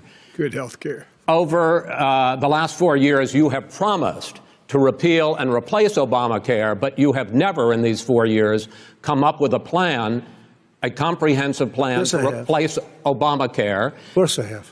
Well, I got rid of the individual when I finish, mandate. I'm going to give you an Excuse opportunity. me. I got rid of the individual mandate, which was a That big is not chunk a of comprehensive That plan. is absolutely a big thing. That was the worst I part of didn't ask Obamacare. Sir, Chris, you're that was the debating him, worst not part of me. Obamacare. Let me ask my question. Well, I'll ask Joe. The individual mandate was the most unpopular aspect of Obamacare. I got rid of it. I'd like and you we to, will protect Mr. people President, with I'm the pre-existing moderator of this conditions. debate, and I would like you to let me ask my question, and then you can answer your Go ahead. question. You, in the course of these 4 years, have never come up with a comprehensive plan to replace Obamacare, and just this last Thursday, you signed a largely symbolic executive order to protect people with pre-existing conditions 5 days before this debate. So my question, sir, is what is the Trump health care plan? Fine. Well, first of all, I guess I'm debating you, not him, but that's okay. I'm not surprised. Let me just tell you something, that there's nothing symbolic. I'm cutting drug prices. I'm going with favored nations, which no president has the courage to do because you're going against big pharma. Drug prices will be coming down 80 or 90%. You could have done it during your 47-year period in government, but you didn't do it. Nobody's done it. So we're cutting health care. What about all of the pre-existing things that conditions? we've done, He has not cut insulin. health I give care. you an example. Insulin. It was destroying families, destroying people. The cost. I'm getting it for so cheap.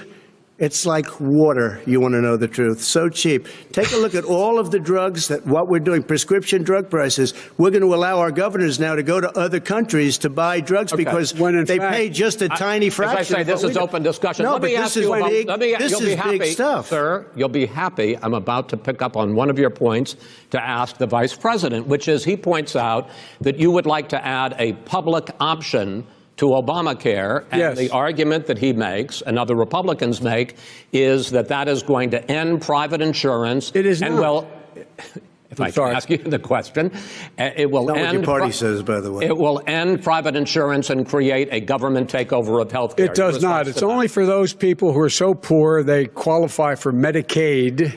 They can get that free in most states, except governors who want to deny people who are poor Medicaid. Anyone who qualifies for Medicare Medicaid would automatically be enrolled in the public option.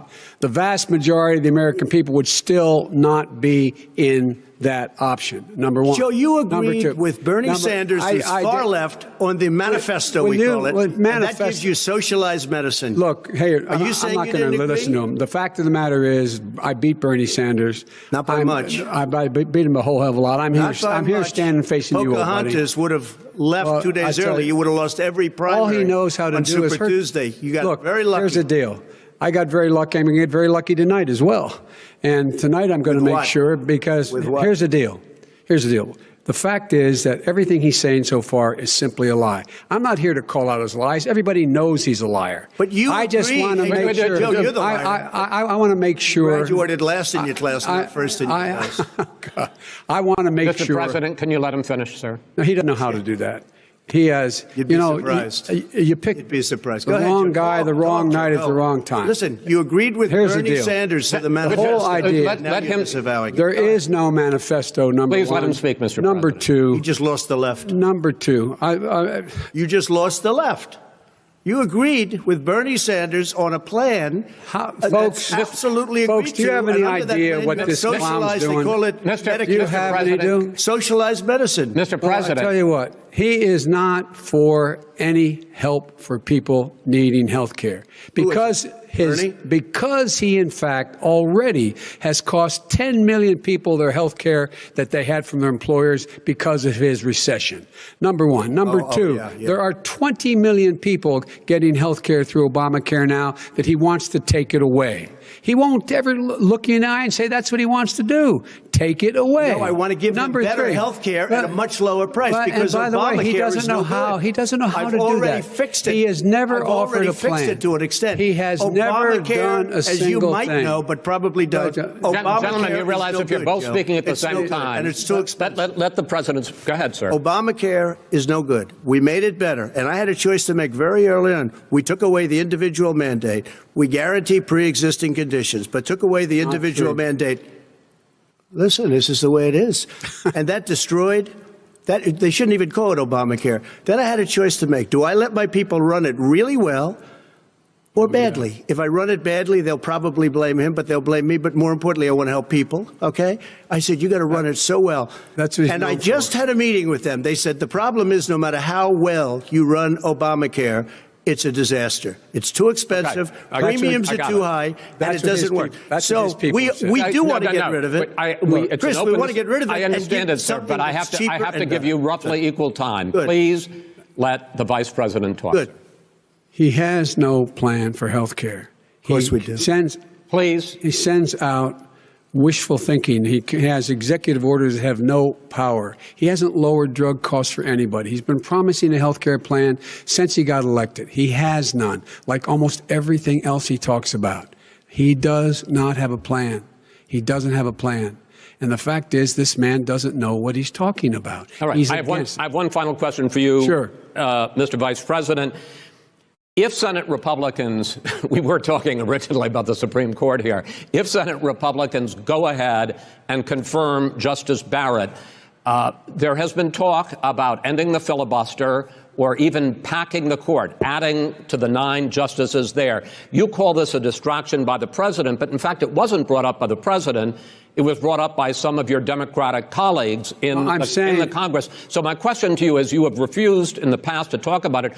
Are you willing to tell the American people tonight whether or not you will support either ending the filibuster or packing the court? Whatever position I take on that, that'll become the issue. The issue is the American people should speak. You should go out and vote. You're in voting now. Vote and let your senators know how strongly you feel. Vote now. Are you going to pack the Make court? sure you, in fact, let people know He doesn't want you're a to answer the senator. question. I'm not going to answer the question Why because wouldn't you answer that because question? the question You want to put a lot is of the new question Supreme Court is justices, the radical question- left. Will you Who shut is up, on, man? Listen, who is on your list, Joe? This Who's is on your so list? right. Gentlemen, I think we've ended this. He's going to pack the court. We have We're not going to give a list. We have ended this segment. We're going to move on to the second segment. That was really a productive segment, wasn't it? Keep yapping, man. The people understand, Joe. They sure 47 years, you've done nothing. They understand. All right.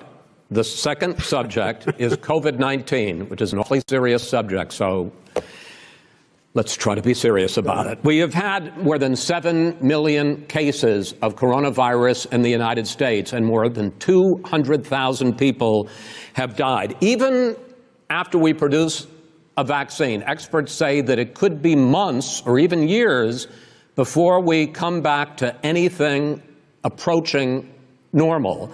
My question for both of you is, based on what you have said and done so far and what you have said you would do starting in 2021, why should the American people trust you more than your opponent to deal with this public health crisis going forward. In this case, the question goes to you first, sir. 2 minutes uninterrupted.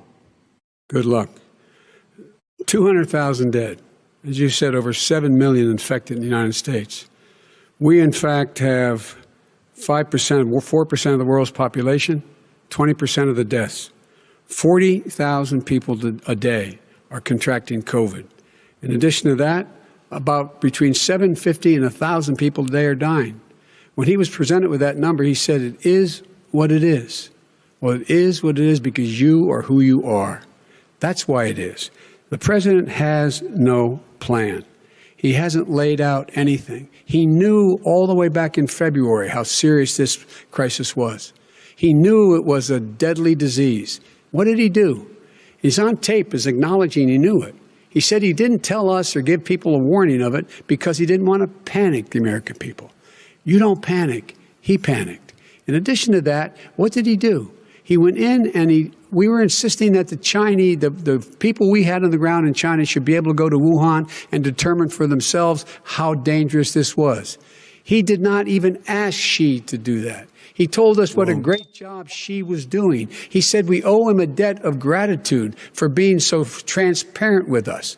And what did he do then? He then did nothing. He waited and waited and waited. He still doesn't have a plan. Well, I laid out sir, back in March exactly what we should be doing. And I laid out again in July what we should be doing. We should be providing all the protective gear possible. We should be providing the money the House has passed in order to be able to go out and get people the help they need to keep their businesses open schools. It costs a lot of money.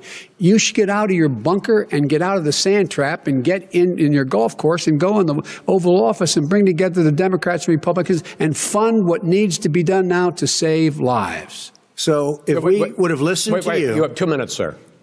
If we would have listened to you, the country would have been left wide open. Millions of people would have died, not 200,000. And one person is too much. It's China's fault. It should have never happened. They stopped it from going in, but it was China's fault. And by the way, when you talk about numbers, you don't know how many people died in China.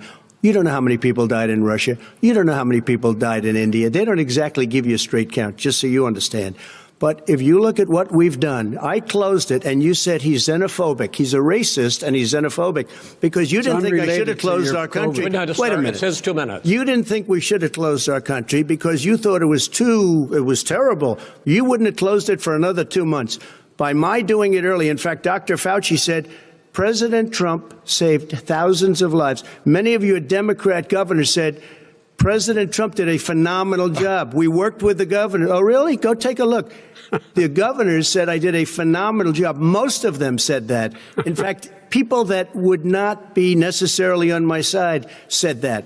President Trump did a phenomenal job. We did. We got the gowns. We got the masks. We made the ventilators. You wouldn't have made ventilators. And now we're weeks away from a vaccine.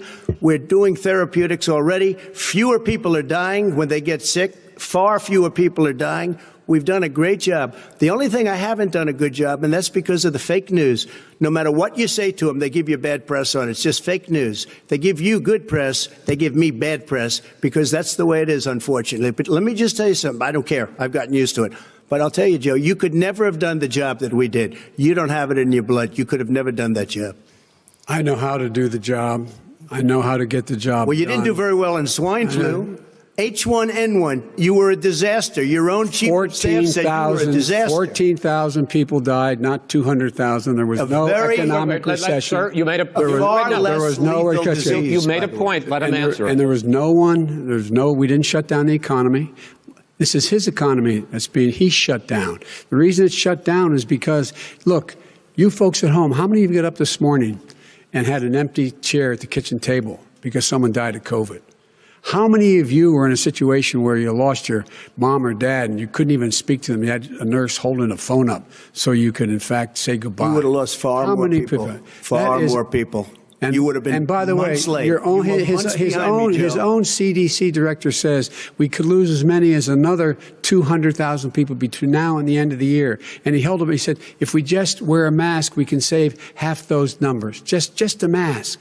And by the way, in terms of the whole notion of a vaccine, We're for a vaccine, but I don't trust him at all, nor do you. I know you don't. What we trust is a scientist. You don't we trust Dr. Johnson Fauci. & Johnson, Pfizer? Okay, by the way, gentlemen, let me move on to questions about the future, because you both have touched on two of the questions I'm going to ask. Focusing on the future first, President Trump, you have repeatedly either contradicted or been at odds with some of your government's own top scientists. The week before last, the head of the Centers for Disease Control, Dr. Redfield, said it would be summer before the vaccine would become generally available to the public. You said that he was confused and mistaken. Those were your two words.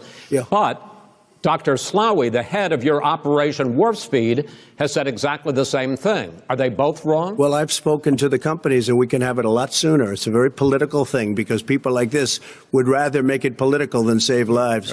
It is a very political thing. I've spoken to Pfizer. I've spoken to all of the people that you have to speak to. We have great Moderna, Johnson & Johnson, and others. They can go faster than that by a lot. Become very political because the left, or I don't know if I call them left, I don't know what I call them. So you're suggesting that the head of your Operation Warp Speed, Dr. Slaoui? I disagree with him. Yeah, no, I disagree with both of them. And he didn't say that. He said it could be there, but it could also be much sooner. I had him in my office 2 days ago. He talked about the summer, sir, before it's generally available. Just like he said it's a possibility that we'll have the answer before November 1st. It could also be after when it's that. Generally available. Well, we're going to deliver it right away. We have the military all set up. Logistically, they're all set up. We have our military that delivers soldiers, and they can do 200,000 a day. They're going to be delivering. This is the same man it's who all told set you up. by Easter this would be gone away. By the warm weather, it'd be gone. Miraculous, like a miracle. And by the way, maybe you could inject some bleach in your arm, and that would take care of it.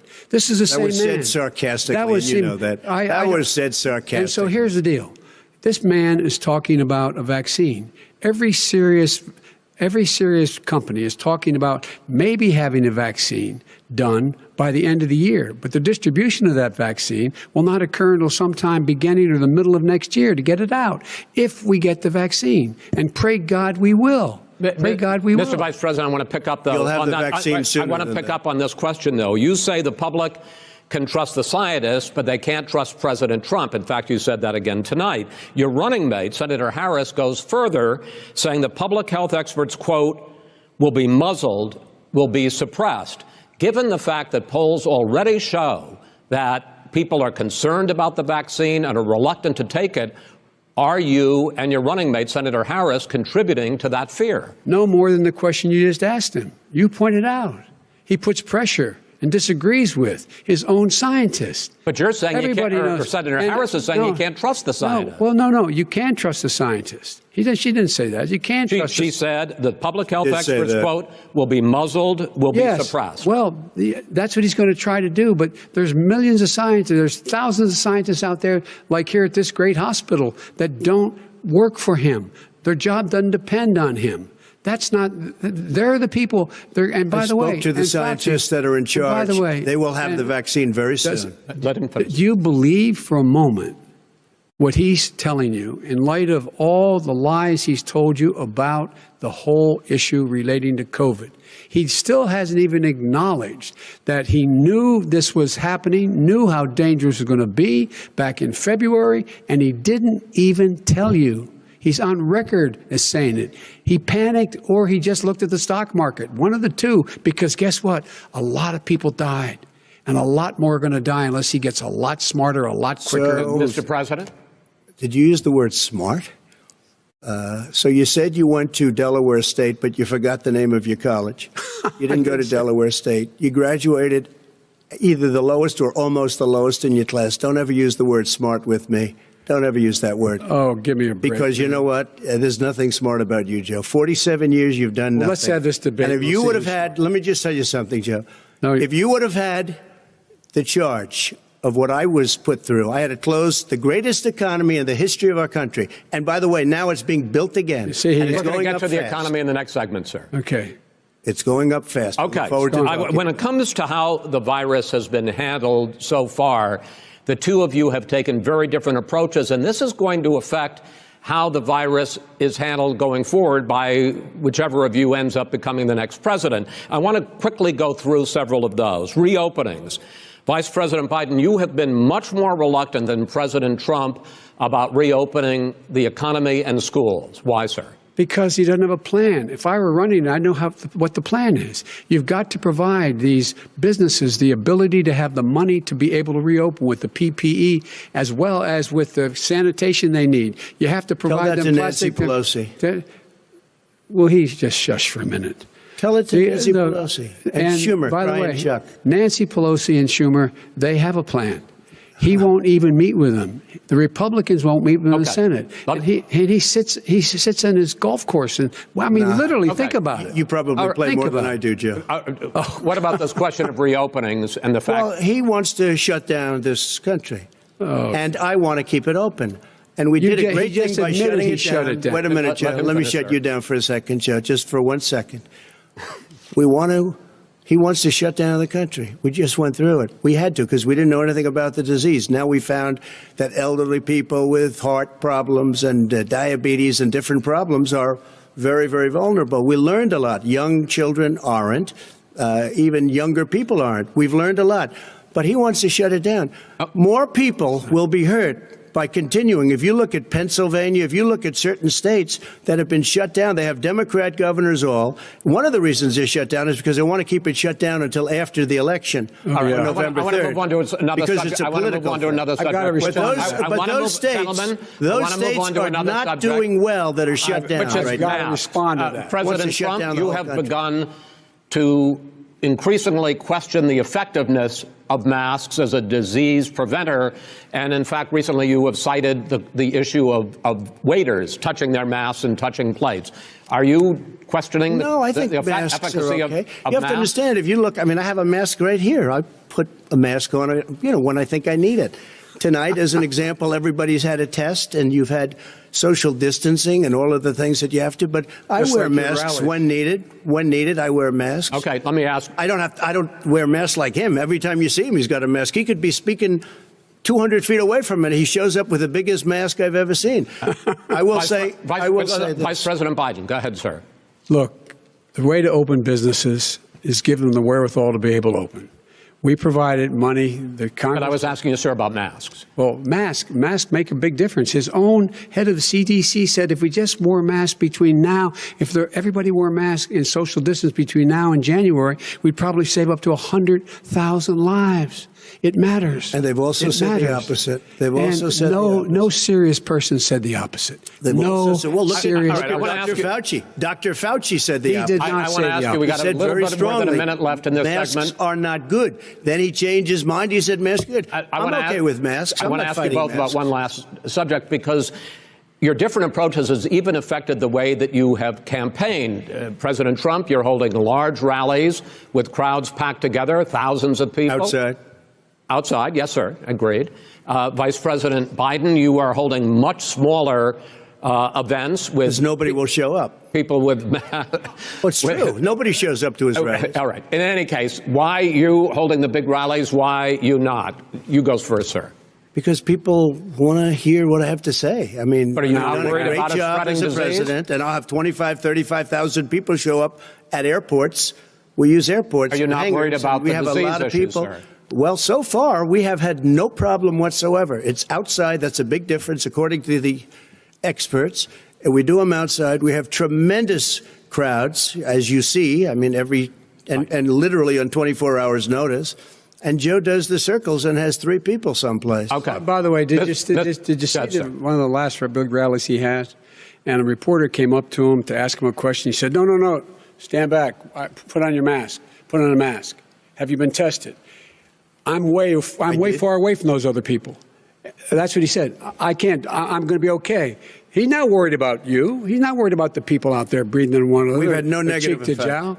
No negative effect. We've had no negative effect. And we've had 35,000, 40,000 people at these rallies. Just quickly finish up, because I want to move on to our next. Yes, I would. He's been totally irresponsible the way in which he has handled the social distancing and people wearing masks, basically encouraged them not to.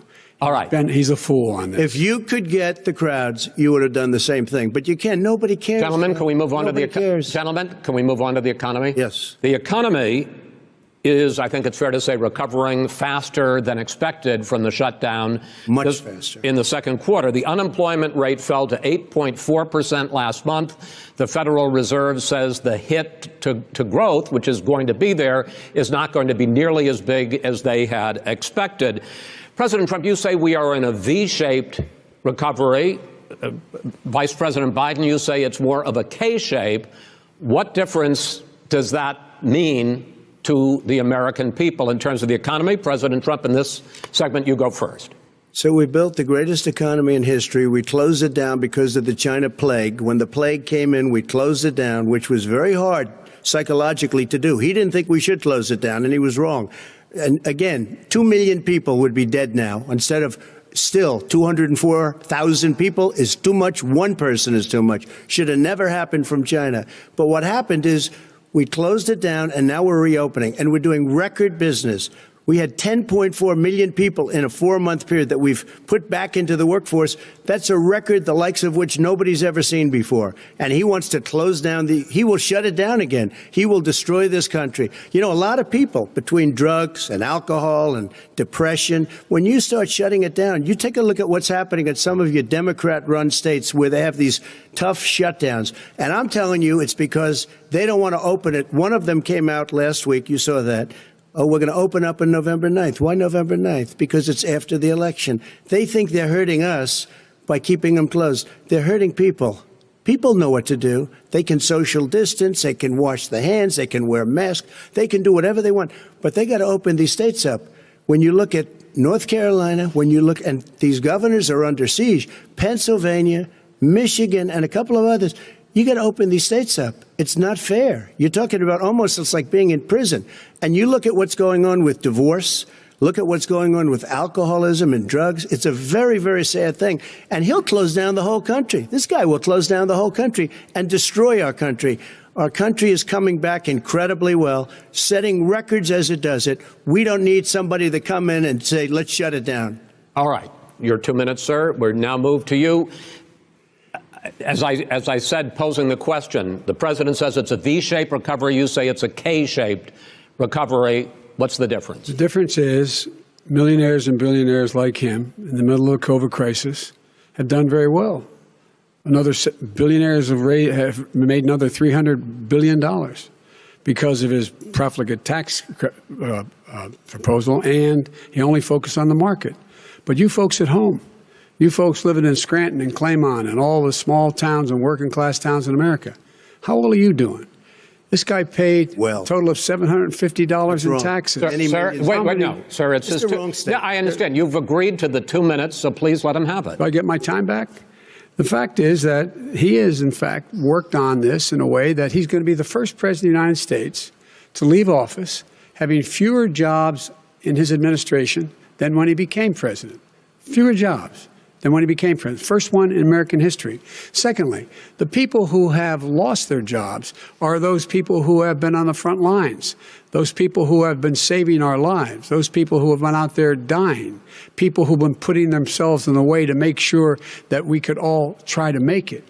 And the idea that he is insisting that we go forward and open when you have almost half the states in America with a significant increase in COVID deaths and COVID cases in the United States of America. And he wants to open it up more. Why does he want to open it up? Why doesn't he take care of the American? You can't fix the economy until you fix the COVID crisis. And he has no intention of doing anything about making it better for you all at home in terms of your health and your safety. Schools. Why aren't schools open?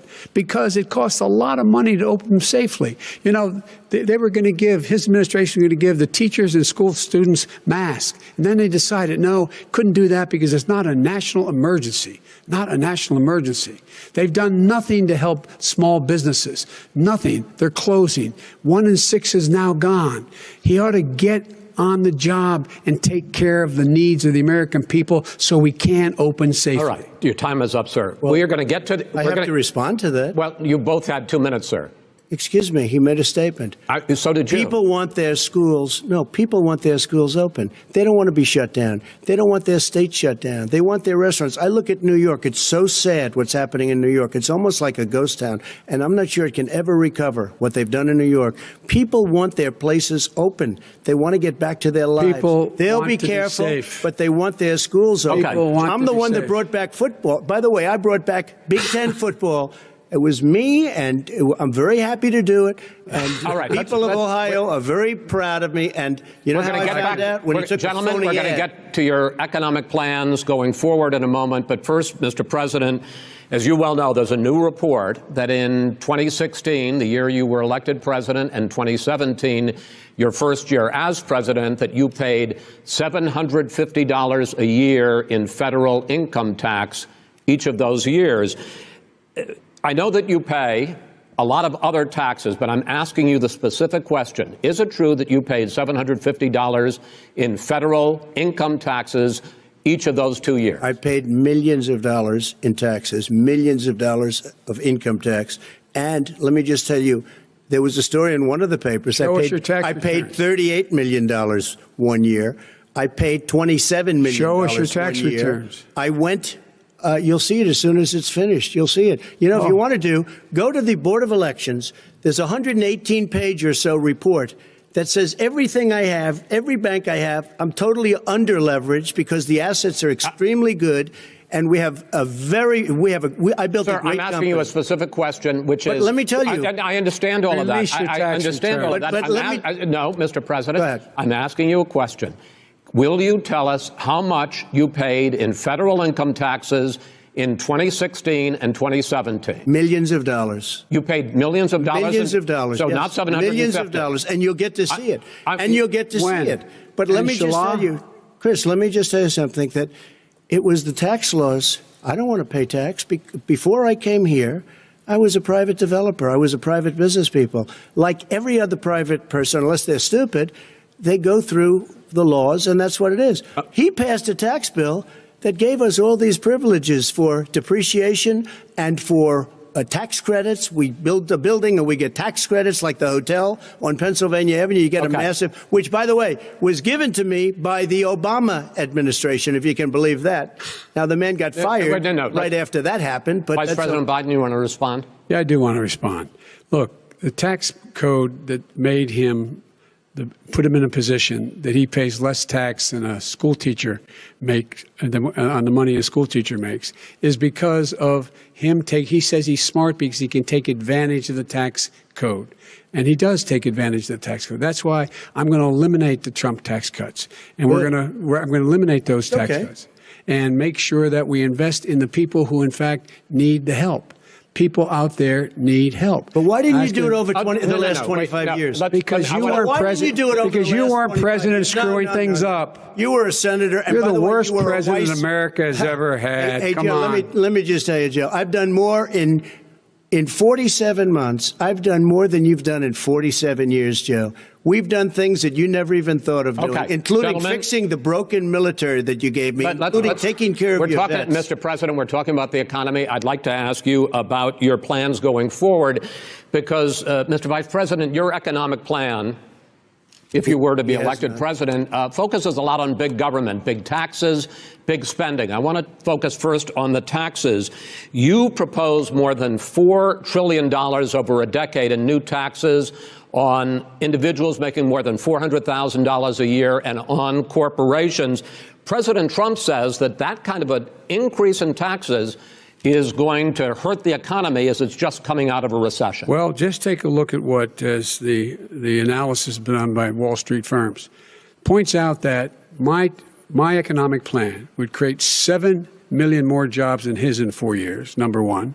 And number two, it would create an additional $1 trillion in economic growth, because it would be about buying American. That we're going to make this federal government spend $600 billion a year on everything from ships to steel to buildings and the like.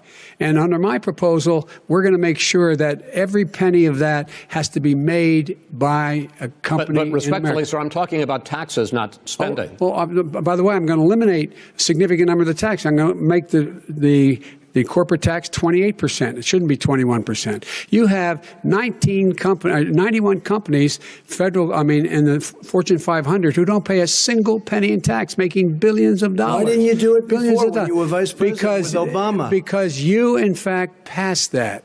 That was your tax proposal. I got it done. And you know what happened? You got it done. Our economy boomed like it's never boomed. The economy is Mr. busted. President, Let me finish. Mr. President, let me pick up on that. You would continue your free market approach, lower taxes, more deregulation, correct? Not lower taxes for American people. But let me. Excuse me. But in Obama's, you talk about the economy booming. It turns out that in Obama's final 3 years as president, more jobs were created, 1.5 million more jobs than in the first 3 years of your presidency. They had the slowest recovery since economic recovery since 1929. It was the slowest recovery. Also, they took over something that was down here. All you had to do is turn on the lights and you pick up a lot. But they had the slowest economic recovery since 1929. Let me tell you about the stock market. When the stock market goes up, that means jobs. It also means 401ks. If you got in, if you ever became president with your ideas, you want to terminate my taxes, I'll tell you what, you'll lose half of the companies that have poured in here will leave, and plenty of companies that are already here, they'll leave for other places. They will leave, and you will have a depression, the likes of which you've never seen. Look, we inherited the worst recession short of a depression in American history. I was asked to bring it back. We were able to have an economic recovery that created the jobs you're talking about. We handed him a booming economy. He blew it. It wasn't booming. He blew it. It wasn't booming. It was the weakest recovery sir, since 1929. Is it fair to say he blew it when fact, when there was record low unemployment before COVID? Yeah, but because what he did, even before COVID, manufacturing went in the hole. Manufacturing went in a hole. Excuse me, Chris. Wait. Number two. Chris. Number three. They said it would take. No, you're on number two. No. Chris.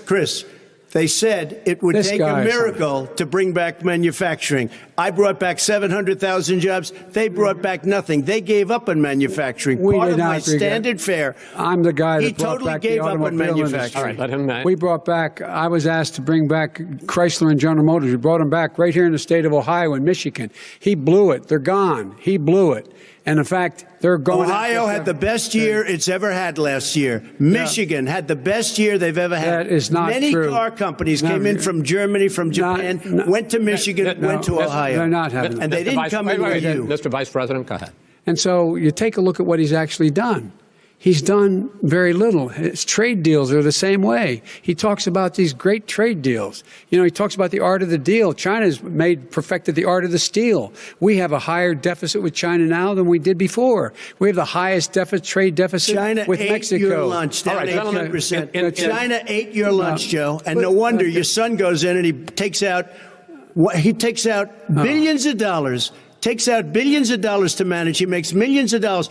And also, while we're at it, why is it, just out of curiosity, the mayor of Moscow's wife gave your son $3.5 million. What did he do to deserve it? What did he do with Burisma to deserve $183,000? You've asked your question, let him answer. None of that is true. Oh, really? Totally, he didn't get $3.5 million? Mr. President, Mr. President, please. Totally discredited. Totally discredited. And by the way, well, wait, he didn't get $3.5 million, Joe? Mr. Vice, he got $3.5 million. That is not true. Oh, really? Mr. President, it's an open discussion, please. Now, it's a fact. Well, you have raised an issue. Let the Vice President answer. Discredited. Did Burisma pay him $183,000 a month with no experience in energy? Mr. President, my son did nothing wrong at Burisma. I think he did. Mr. President, let him answer. He doesn't want to let me answer because he knows I have the truth. His position has been totally, thoroughly discredited. By who? The media? By everybody. Well, by the media, by our allies, by the World Bank, by everyone has discredited. Matter of fact, even the people who testified under oth. So let me ask you this, Joe. No, go ahead, Mr. I'm listening to you. You got $3.5 million from Moscow. He testified under oath, and his administration said, "I did my job and I did it very well. Oh, really? I did it I'd honorably." like to know who they are. Well, I'll give you the list of the people who testified. No, go ahead, sir. Sure, you've already fired most of them because they did a good job. Some people don't do a good job. With you, Go they ahead. said, You get here's the, the wait a deal. minute. You get the final word, Mr. Well, it's hard to get any word in with this clown. Excuse me. This. Hey, this let me just person. say, No. I'm Mr. President. $3.5 I'm Mr. million, President. Joe. That is simply. Why did not he true. deserve $3.5 million It from did- Moscow? Look, here's the deal. We want to talk about families and ethics. I don't want to do that. I mean, his family we could talk about all night. His family's My already. family, No, let him go. my Let- family already lost wrote. a fortune by Go ahead. coming down and helping Go us ahead. with Go ahead, government. sir. And that's such a. they're right Yeah, here. Mr. That's President. such Every a great. single one of them lost This a is not fortune about President. my coming and family or his helping us family. with It's government. about your family, They the didn't American collect $3.5 people. million He for doesn't. nothing. That's not true. It doesn't want to talk about what you need. You, the American people. It's about you. That's what we're talking about. you here. should All right. Take That's Not the, about end here. of that's the end of the Shouldn't have segment. taken the money. We're moving on. He didn't take them. Well, Vice it's a very- President, but Chris, no, can I be honest? It's a very important Try to be question. honest. No, I- He I- stood good up. No, he stood up, the answer to and the he question is no. threatened Ukraine. No, sir. With $1 billion, if you don't that get rid of is the If you're- trust. you know what, you're- absolutely wait, not stop. true. Tape You're doing it. You're going to On have tape. True. Gentlemen. Is, I hate to raise Chris, my voice, he's but on it seems tape. to be. Why shouldn't I be different than the two of you? So here's the That's a deal. good point. We have 6 segments. We have ended that segment. We're going to go to the next segment. In that segment, you each are going to have 2 uninterrupted moments. In those 2 uninterrupted minutes, Mr. President, you can say anything you want. I'm going to ask a question about race, but if you want to answer about something else, go ahead. But I think that the country would be better served if we allowed both people to speak with fewer interruptions. I'm appealing to you, sir, to do that. Well, and him too. Well, frankly, you've been doing more interrupting Well, that's than all he right, has. but he does plenty. Well, less than, sir, less there's than. plenty. No, less than you have. Let's please continue on. The issue of race. Vice President Biden, you say that President Trump's response to the violence in Charlottesville 3 years ago, when he talked about very fine people on both sides, was what directly led you to launch this run for president. Oh, yeah, sure. President Trump, you have often said that you believe you have done more for black Americans than any president, with the possible exception of Abraham Lincoln. My question for the two of you is, why should voters trust you rather than your opponent to deal with the race issues facing this country over the next 4 years? Vice President Biden, you go first. It's about equity and equality. It's about decency. It's about the Constitution. And we have never walked away from trying to require equity for everyone, equality for the whole of America. But we've never accomplished it. But we've never walked away from it like he has done. It is true. The reason I got in the race is when those people, close your eyes, remember what those people look like coming out of the fields carrying torches, their veins bulging, just spewing anti-Semitic bile, and accompanied by the Ku Klux Klan. A young woman got killed. And they asked the president what he thought. He said there were very fine people on both sides. No president has ever said anything like that. It is whose Now, 2 minutes, sir. second point I'd make to you is that when Floyd was killed, when Mr. Floyd was killed, there was a peaceful protest in front of the White House. What did he do? He came out of his bunker, had the military use tear gas on him so he could walk across to a church and hold up a Bible. And then what happened after that? The bishop of that very church said that it was a disgrace. The general who was with him said all he ever wants to do is divide people, not unite people at all. This is a president who has used everything as a dog whistle to try to generate racist hatred, racist division. This is a man who, in fact, you talk about helping African Americans. 1 in 1,000 African Americans has been killed because of the coronavirus. And if he doesn't do something quickly, by the end of the year, 1 in 500 will have been killed. 1 in 500 African Americans. This man is a savior of African Americans. This man cares at all. This man's done virtually nothing. Look, the fact is that you have to look at what he talks about. You have to look at what he did. And what he did has been disastrous for the African-American community.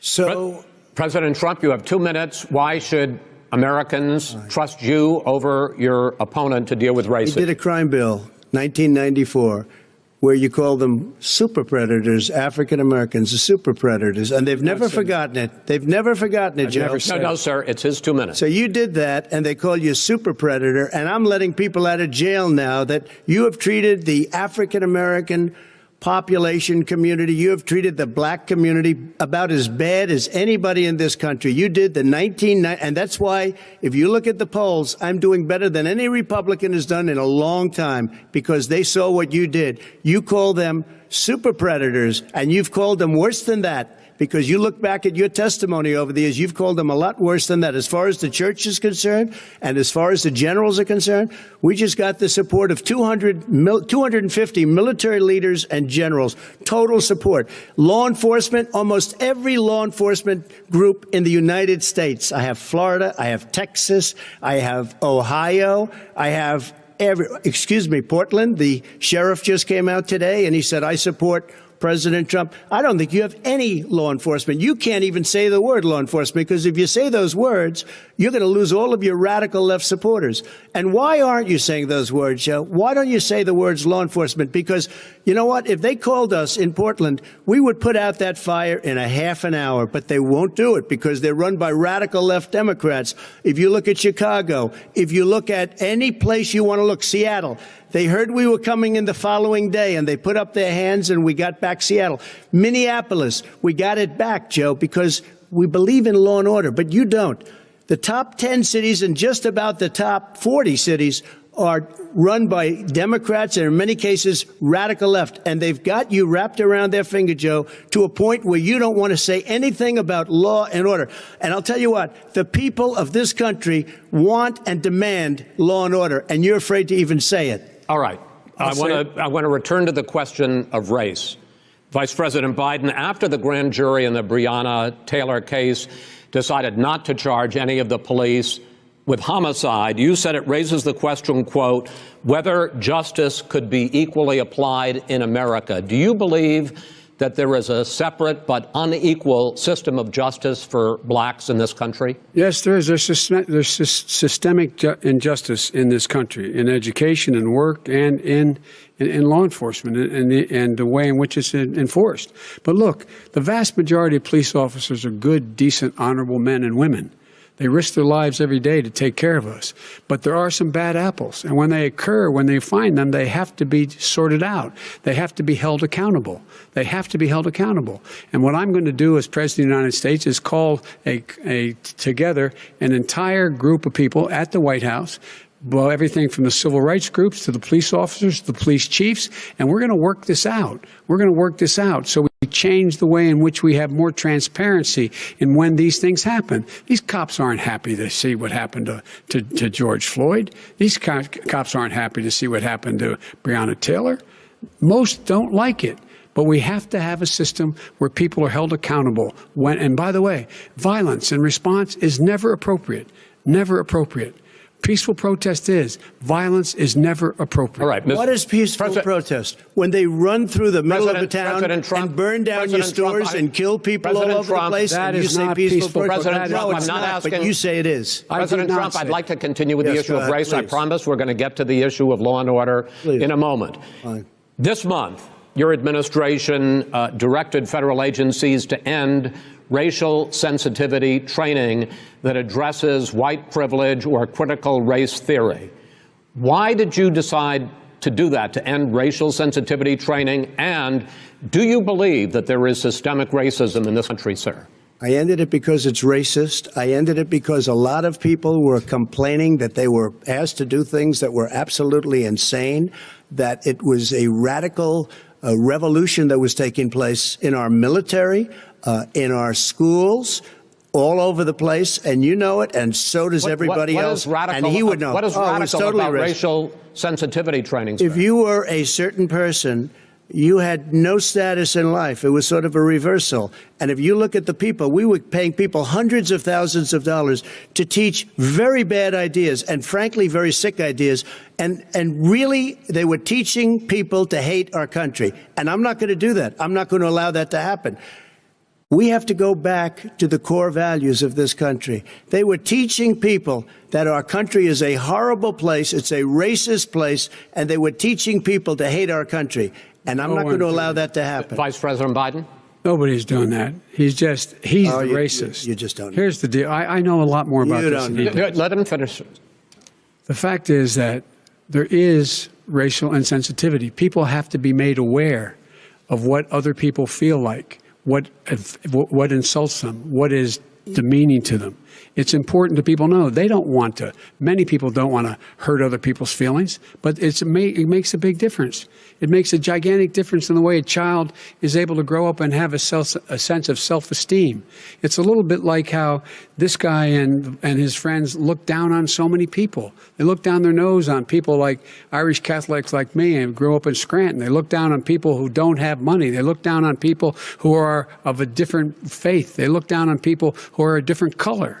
In fact, we're all Americans. The only way we're going to bring this country together is bring everybody together. There's nothing we cannot do if we do it together. We can take this on and we can defeat racism in America. President Trump, sir. During the Obama-Biden administration, there was tremendous division. There was hatred. You look at Ferguson, you go to many places. Look at Oakland. Look what happened in Oakland. Look what happened in Baltimore. Look what happened. Frankly, it was more violent than what I'm even seeing now. Oh, my but Lord. the reason is that ridiculous. the Democrats that run these cities don't want to talk like you about law and order. Violent and you crime, still haven't mentioned. violent Are you crime. in favor of law and order? I'm in favor of law. You follow it. Are you in favor of law and order? Go Yes, I'm ahead. in favor. You asked a question, let him finish. Law and order. Law and order. Let him answer. Law and order with justice, where people get treated fairly. Okay. And the fact of the matter is, violent crime went down 17%, 15% in our administration. All right. It's gone up on his watch. Went down much more than ours. All right, we're down. Mr. President, you're going to Mr. President, every record in the Mr. book. President, you're going to be very happy because we're now going to talk about law and order. Places we had trouble were Democratic-run cities. That's exactly my question. There has been a dramatic increase in homicides in America this summer particularly, and you often blame that on Democratic mayors and Democratic governors, but in fact there have been equivalent spikes in Republican-led cities like Tulsa and Fort Worth. So the question is this really a party issue? I think it's a party issue. You can bring in a couple of examples, but if you look at Chicago, what's going on in Chicago, where 53 people were shot and 8 died shot. If you look at New York, where it's going up like nobody's ever seen anything, the numbers are going up 100, 150, 200% crime. It is crazy what's going on. And he doesn't want to say law and order because he can't, because he'll lose his radical left supporters. And once he does that, it's over with. But if he ever got to run this country and they ran it the way he would want to run it, our suburbs would be gone. By the way, our suburbs would be gone, and you would see problems like you've never seen. He would know a suburb unless he took a wrong turn. Oh, I know suburbs. He would not. So much Go ahead. Wait a minute. I was raised in the suburbs. This is not 1950. All these dog whistles on racism don't work anymore. Suburbs are by and large integrated. There's many people today driving their kids to soccer practice and or to black and white and Hispanic in the same car as there have been any time in the past. What really is a threat to the suburbs and their safety is his failure to deal with COVID. They're dying in the suburbs. His failure to deal with the environment. They're being flooded. They're being burned out because his refusal to do anything. That's why the suburbs are in trouble. I do want to talk about this issue of law and order, though. And in the joint recommendation that came from the Biden-Bernie Sanders task force, you talked about, quote, reimagining policing. Yeah. First of all, what does reimagining policing mean, and do you support? It means. Let me, if I might finish the question. What does reimagining policing mean, and do you support the Black Lives Matter call for community control of policing? Look, what I support is the police having the opportunity to deal with the problems they face. And I'm totally opposed to defunding the police offices. As a matter of fact, local police, the only one defunding in his budget calls for a $400 million cut in local law enforcement assistance. They need more assistance. They need, when they show up for a 9/11 call, to have someone with them as a psychologist or psychiatrist to keep them from having to use force and be able to talk people down. We have to have community policing like we had before, where the officers get to know the people in the communities. That's when crime went down. It didn't go up, it went down. And so we have to be engaged. That's not what they're talking about, Chris. That's not what they're talking about. He's talking about defunding the police. That is not true. He doesn't have any law support. Look, he has no law enforcement that's not support. True. Almost that's nothing. Look. Oh, really? Who do you have? Name one group that supports you. Name one group that came out and supported you. Go Look, ahead. look. Think. We have time. We don't have time to do No, anything. think All right. about it. Look, Name folks, one law enforcement group that came out and I supported think, gentlemen, you, I think Joe. I'm going to take back the There moderator's aren't. I don't role, think there are and any. I want to get to another subject, which is the issue of protests in many cities that have turned violent. In Portland, Oregon, especially, we had more than 100 straight days of protests, which I think you would agree. You talk about peaceful protests. Many of those turned into riots. Mr. Vice President, you say that people who commit crimes should be held accountable. The question I have, though, is, as the Democratic nominee, and earlier tonight you said that you are the Democratic Party right now, have you ever called the Democratic mayor of Portland or the Democratic governor of Oregon and said, hey, you got to stop this, bring in the National Guard, do whatever it takes, but you stop the days and months of violence in Portland? I don't hold public office now. I am a former vice president. I've made it clear. I've made it clear in my public statements that the violence should be prosecuted. It should be prosecuted. And anyone who commits it But should you've be never called prosecuted. for the people, the leader, excuse me, sir.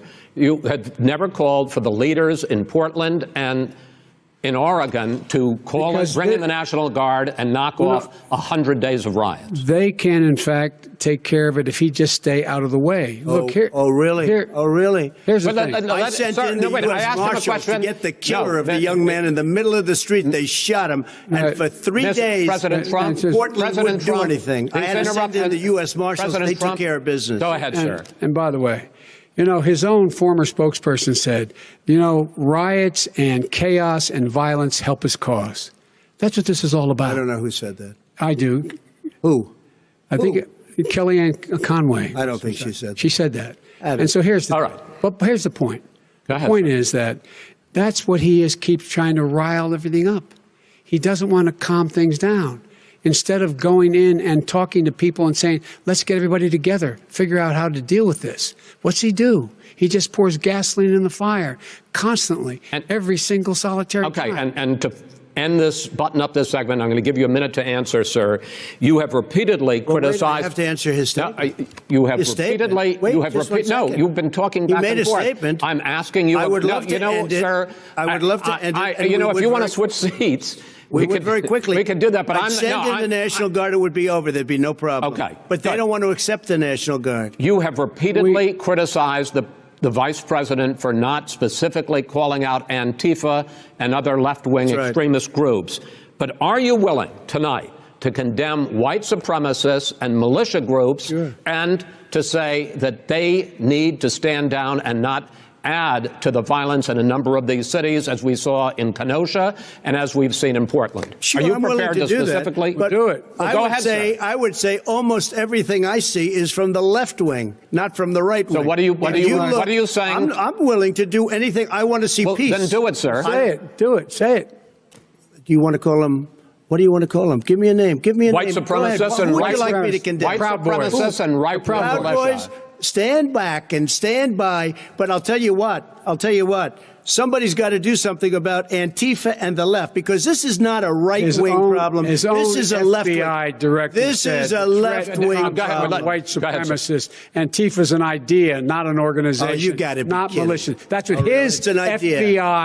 FBI director Gentlemen, said. Well, then you know what? We're done, sir. We're moving on to the next. We're When a moving. bat hits you over the head, that's not an idea. Everybody in Antifa your is bad. administration tells you the truth has a bad idea. Can I tell you what? You have no ideas. Antifa is a dangerous, All right, radical gentlemen, group. we're now moving on to the Trump and you ought to be Biden careful records. with them. They'll overthrow you. When in a 2 president, seconds. I'm going to ask a question.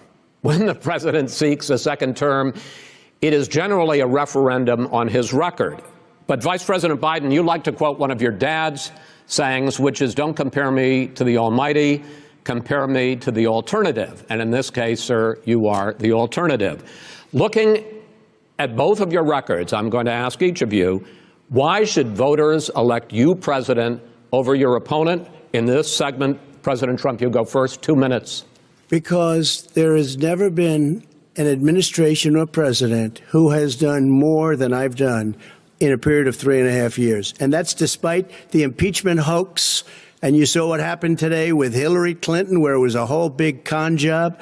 But despite going through all of these things, where I had to fight both flanks and behind me and above. There has never been an administration that's done what I've done. The greatest, before COVID came in, the greatest economy in history, lowest unemployment numbers. Everything was good. Everything was going. And by the way, there was unity going to happen. People were calling me for the first time in years. They were calling and they were saying, it's time maybe. And then what happened? We got hit, but now we're building it back up again. A rebuilding of the military, including Space Force and all of the other things. A fixing of the VA, which was a mess under him. 308,000 people died because they didn't have proper health care. It was a mess.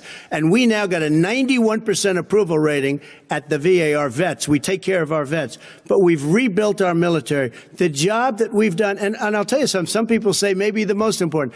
By the end of the first term, I'll have approximately 300 federal judges and Court of Appeals judges, 300, and hopefully 3 great Supreme Court justices. That is a record, the likes of which very few people, and you know one of the reasons I'll have so many judges? Because President Obama and him left me 128 judges to fill. When you leave office, you don't leave any judges. That's like, you just don't do that. They left 128 openings, and if I were a member of his party, because they have a little different philosophy, I'd say if you left us 128 openings, you can't be a good president, you can't be a good vice president. But I want to thank you because it gives us almost, it'll probably be above that number by the end of this term. 300 judges. It's a record. Looking at both your records, why should voters elect you president as opposed to President Trump? You have 2 minutes uninterrupted. Under this president, we become weaker, sicker, poorer, more divided, and more violent. When I was vice president, we inherited a recession. I was asked to fix it. I did. We left him a booming economy, and he caused the recession. With regard to being weaker, the fact is that I've gone head-to-head with Putin and made it clear to him we're not going to take any of his stuff. He's Putin's puppy. He still refuses to even say anything to Putin about the bounty on the heads of American soldiers. Your son got $3.5 million. And by the way, my son... Wait a minute. Mr. President, your campaign agreed to both sides would get 2-minute answers uninterrupted. Well, your side agreed to it, and... why don't you observe what your campaign agreed to as a ground rule, okay, sir? He never keeps his word. Can you add back no, I'm not asking. That was a rhetorical question. Can you Go add ahead, back sir. 30 seconds? Yeah, yes, okay. You may have. All right. Go ahead. So, thirdly, we're poor. The billionaires have gotten much more wealthy by a tune of over $300 to $400 billion more just since COVID. You in the home, you got less. You're in more trouble than you were before. In terms of being more violent, when we were in office, there were 15% less violence in America than there is today. He's president of the United States. It's on his watch. And with regard to more divided, the nation can't stay divided. We can't be this way. And speaking of my son, the way you talk about the military, the way you talk about them being losers and being and just being suckers, my son was in Iraq. He spent a year there. He got the Bronze Star. He got the Conspicuous Service Medal. He was not a loser. He was a patriot, and the people left behind there were heroes. Really? And I resent. Are you talking about Hunter? Are you talking about Hunter? I'm talking about my son, Beau Biden. You're talking about. I don't know Beau. I know Hunter. Yeah, Hunter got thrown out of the military. He was thrown out, dishonorably discharged. That's not true. He wasn't dishonorably. Cocaine use. And he didn't have a job until you became vice president. Once you became vice president, he made a fortune in Ukraine, in China, in Moscow, that is simply and various not other places. True. He made a fortune. My son. And he didn't have a job. My son, like a lot of people we know at home, had a drug problem. He's overtaken it. He's fixed it. He's worked on it, and I'm proud of him. But why was he given tens of millions? All right, but he wasn't given tens of millions. That is totally discredited. We've already been totally discredited. We've already been through this. I think the American people would rather hear about more substantial subjects. Well, you know, as the moderator, sir, I'm going to make a judgment call here. $3.5 million from the mayor of Moscow. Let's talk about not true. Gentlemen, that report is totally discredited. Mitt Romney on that committee said it wasn't worth taxpayers' money, that report. It was written for political reasons. You know, I'd like to talk about climate change. So would I. Okay. The forest fires in the West are raging now. They have burned millions of acres. They have displaced hundreds of thousands of people. When state officials there blame the fires on climate change, Mr. President, you said, I don't think the science knows. Over your 4 years, you have pulled the U.S. out of the Paris Climate Accord. You have rolled back a number of Obama environmental records. What do you believe about the science of climate change, and what will you do in the next 4 years to confront it? I want crystal clean water and air. I want beautiful, clean air. We have now the lowest carbon. If you look at our numbers right now, we are doing phenomenally. But I haven't destroyed our businesses. Our businesses aren't put out of commission. If you look at the Paris Accord, it was a disaster from our standpoint. And people are actually very happy about what's going on because our businesses are doing well. As far as the fires are concerned, you need forest management in addition to everything else. The forest floors are loaded up with trees, dead trees that are years old, and they're like tinder, and leaves and everything else. You drop a cigarette in there, the whole forest burns down. You've got to have forest management. What do you You've got to have believe? cuts. What do you believe about the science of climate change, sir?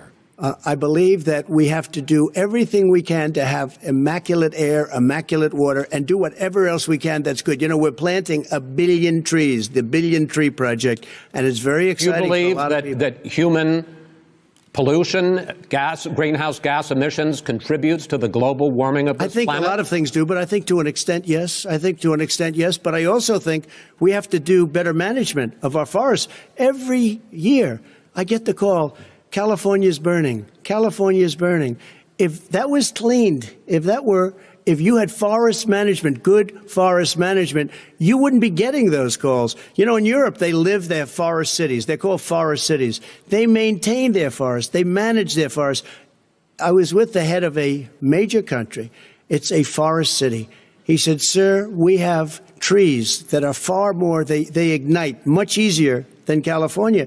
There shouldn't be that problem. I spoke with the governor about it. I'm getting along very well with the governor. But I said, you know, at some point, you can't every year have hundreds of thousands of acres of land just burned to the ground. But, sir, that's burning down because of a lack of management. But, sir, if you believe in the science of climate change, why have you rolled back the Obama Clean Power Plan, which limited carbon emissions in power plants? Why have you relaxed? Because it was driving energy prices through the sky. Why have you relaxed fuel economy standards that are going to create more pollution from cars and trucks? Well, not really, because what's happening is the car is much less expensive and it's a much safer car, and you're talking about a tiny difference. And then what would happen, because of the cost of the car, you would have at least double and triple the number of cars purchased. We have the old slugs out there that are 10, 12 years old. If you did that, the car would be safer. It would be much cheaper by $3,500. In the case of California, they've simply ignored. No, but you would take a lot of cars off the market because people would be able to afford a car.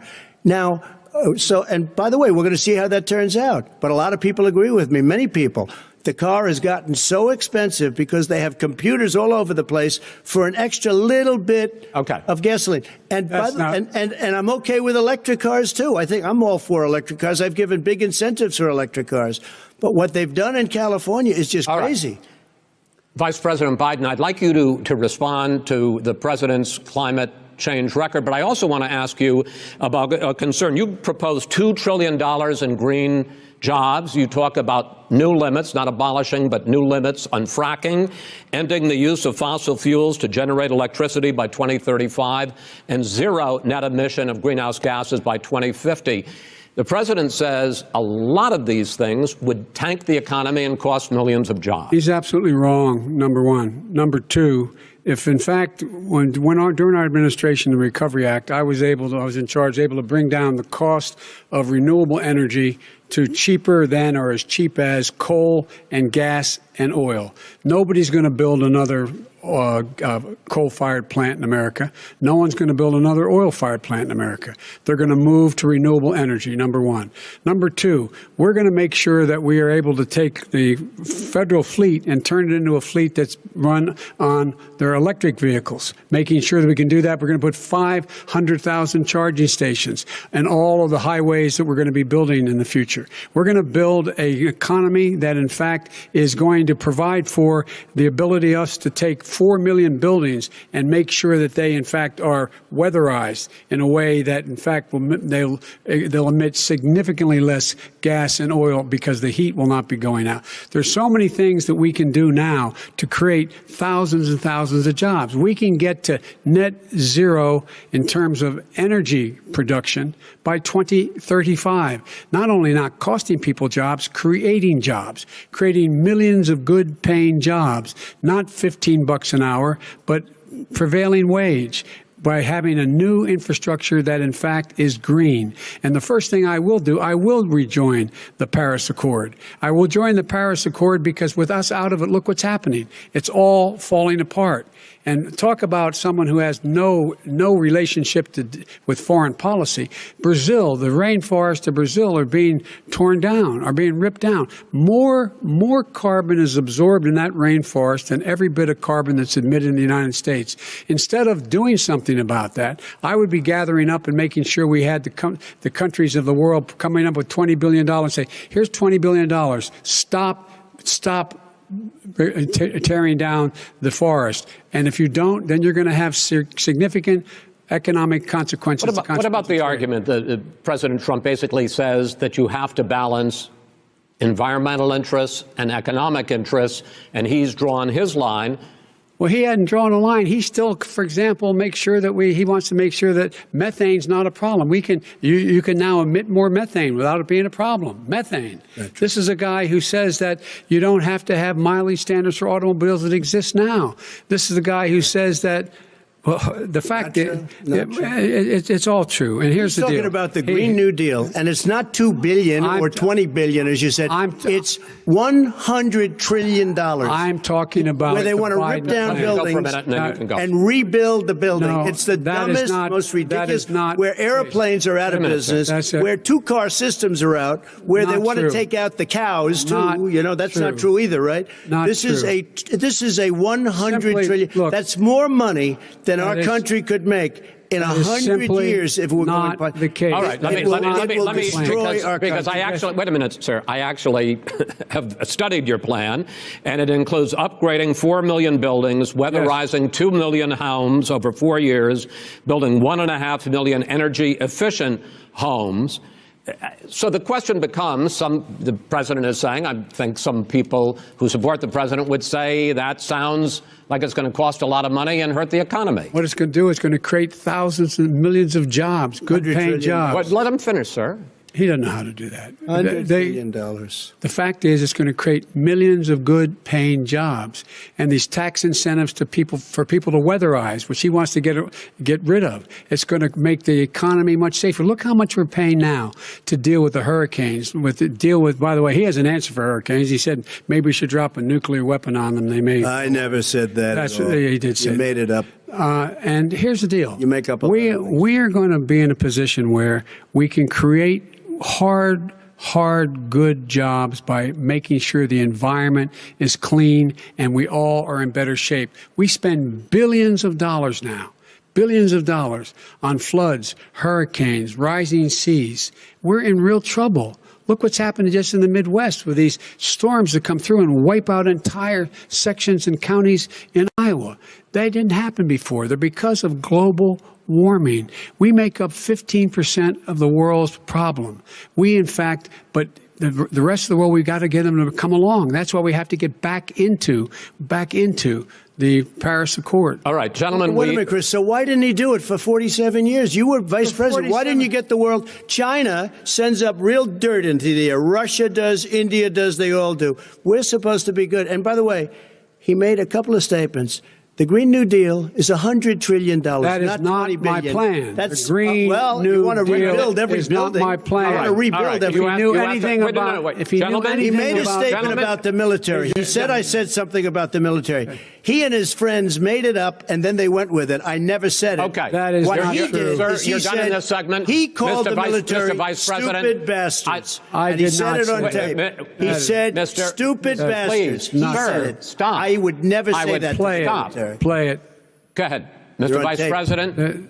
answered his final question. The final question is, I can't remember which of all his rantings. I'm having a little trouble myself, but and about the economy and about this question of what it's going to cost. The economy. I mean, the Green New Deal and the idea of what your environmental changes will do. The Green New Deal will pay for itself as we move forward. We're not going to build plants that, in fact, are great polluting plants. So do you support the Green New Deal?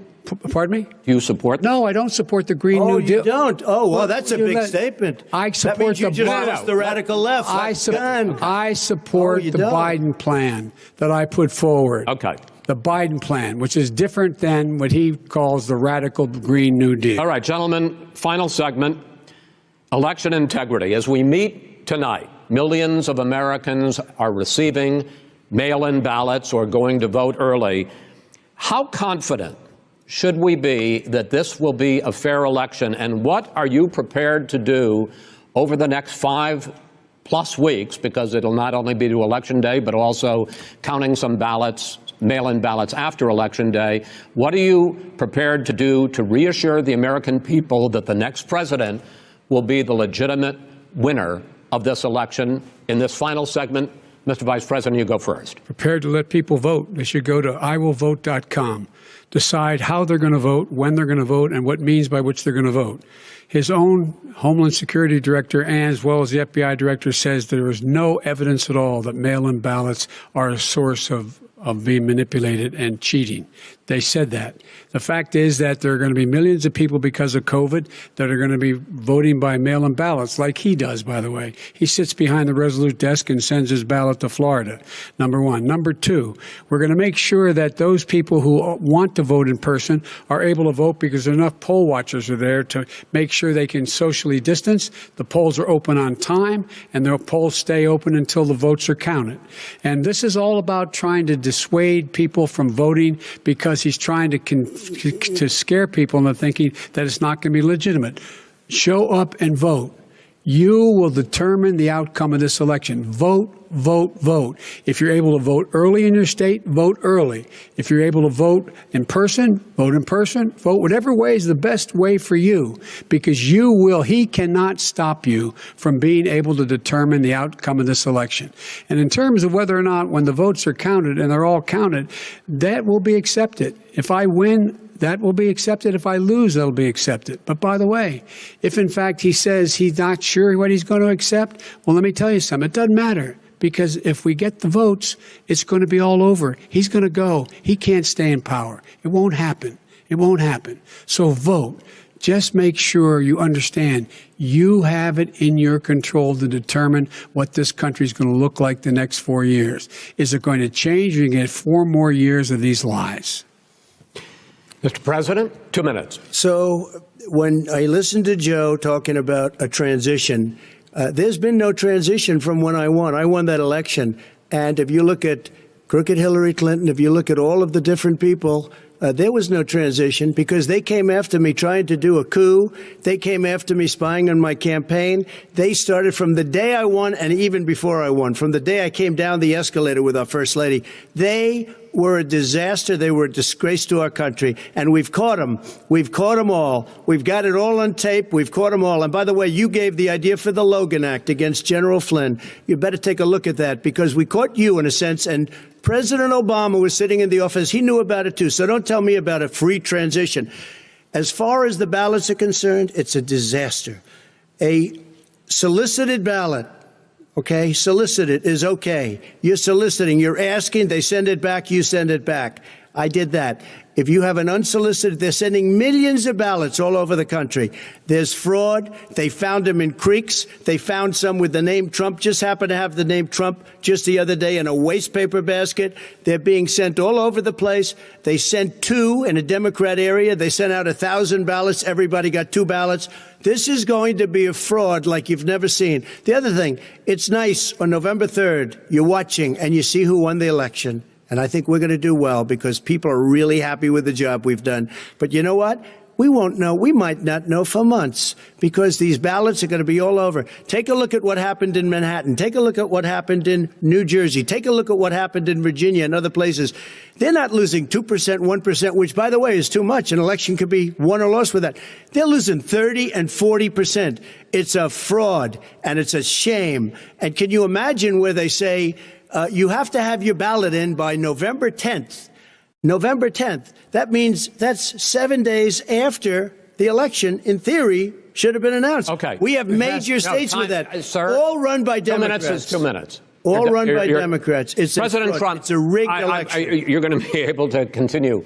You have been charging for months that mail-in balloting is going to be a disaster. You say it's rigged, that it's going to lead to fraud. But in 2018, in the last midterm election, 31 million people voted mail-in voting.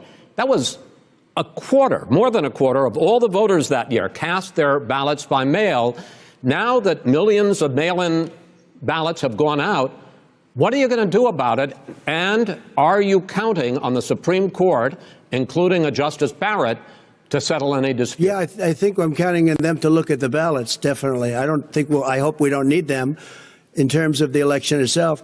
But for the ballots, I think so, because what's happening is incredible. I read today, where at least 1% of the ballots for 2016 were invalidated.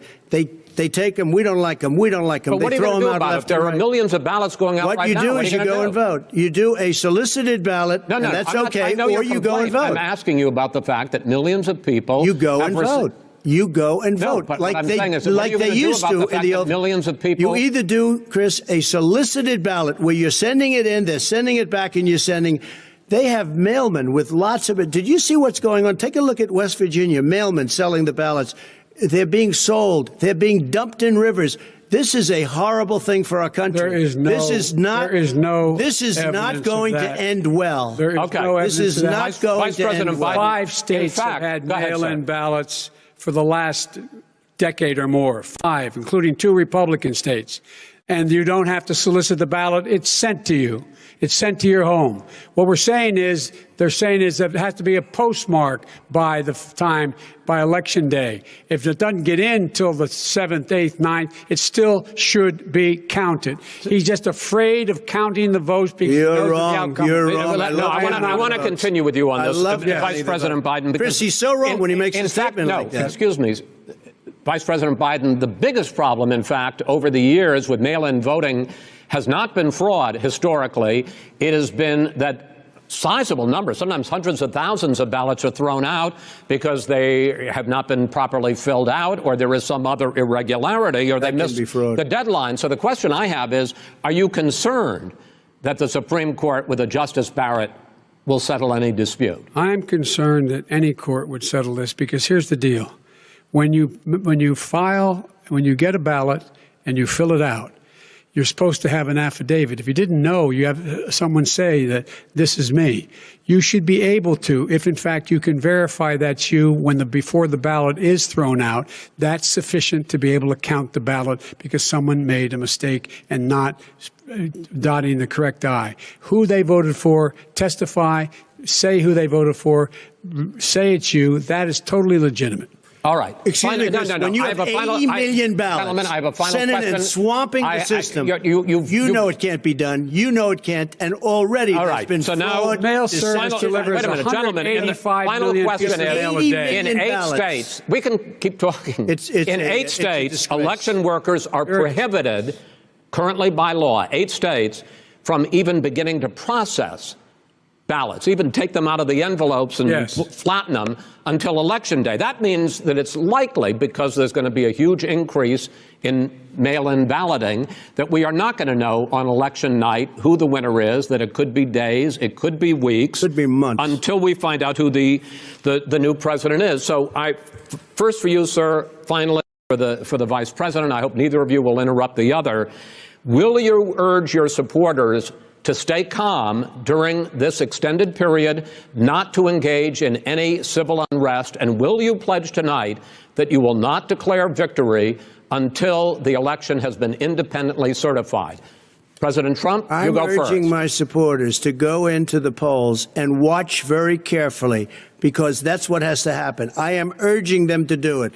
As you know, today there was a big problem. In Philadelphia, they went in to watch. They're called poll watchers, a very safe, very nice thing. They were thrown out. They weren't allowed to watch. You know why? Because bad things happen in Philadelphia, bad things.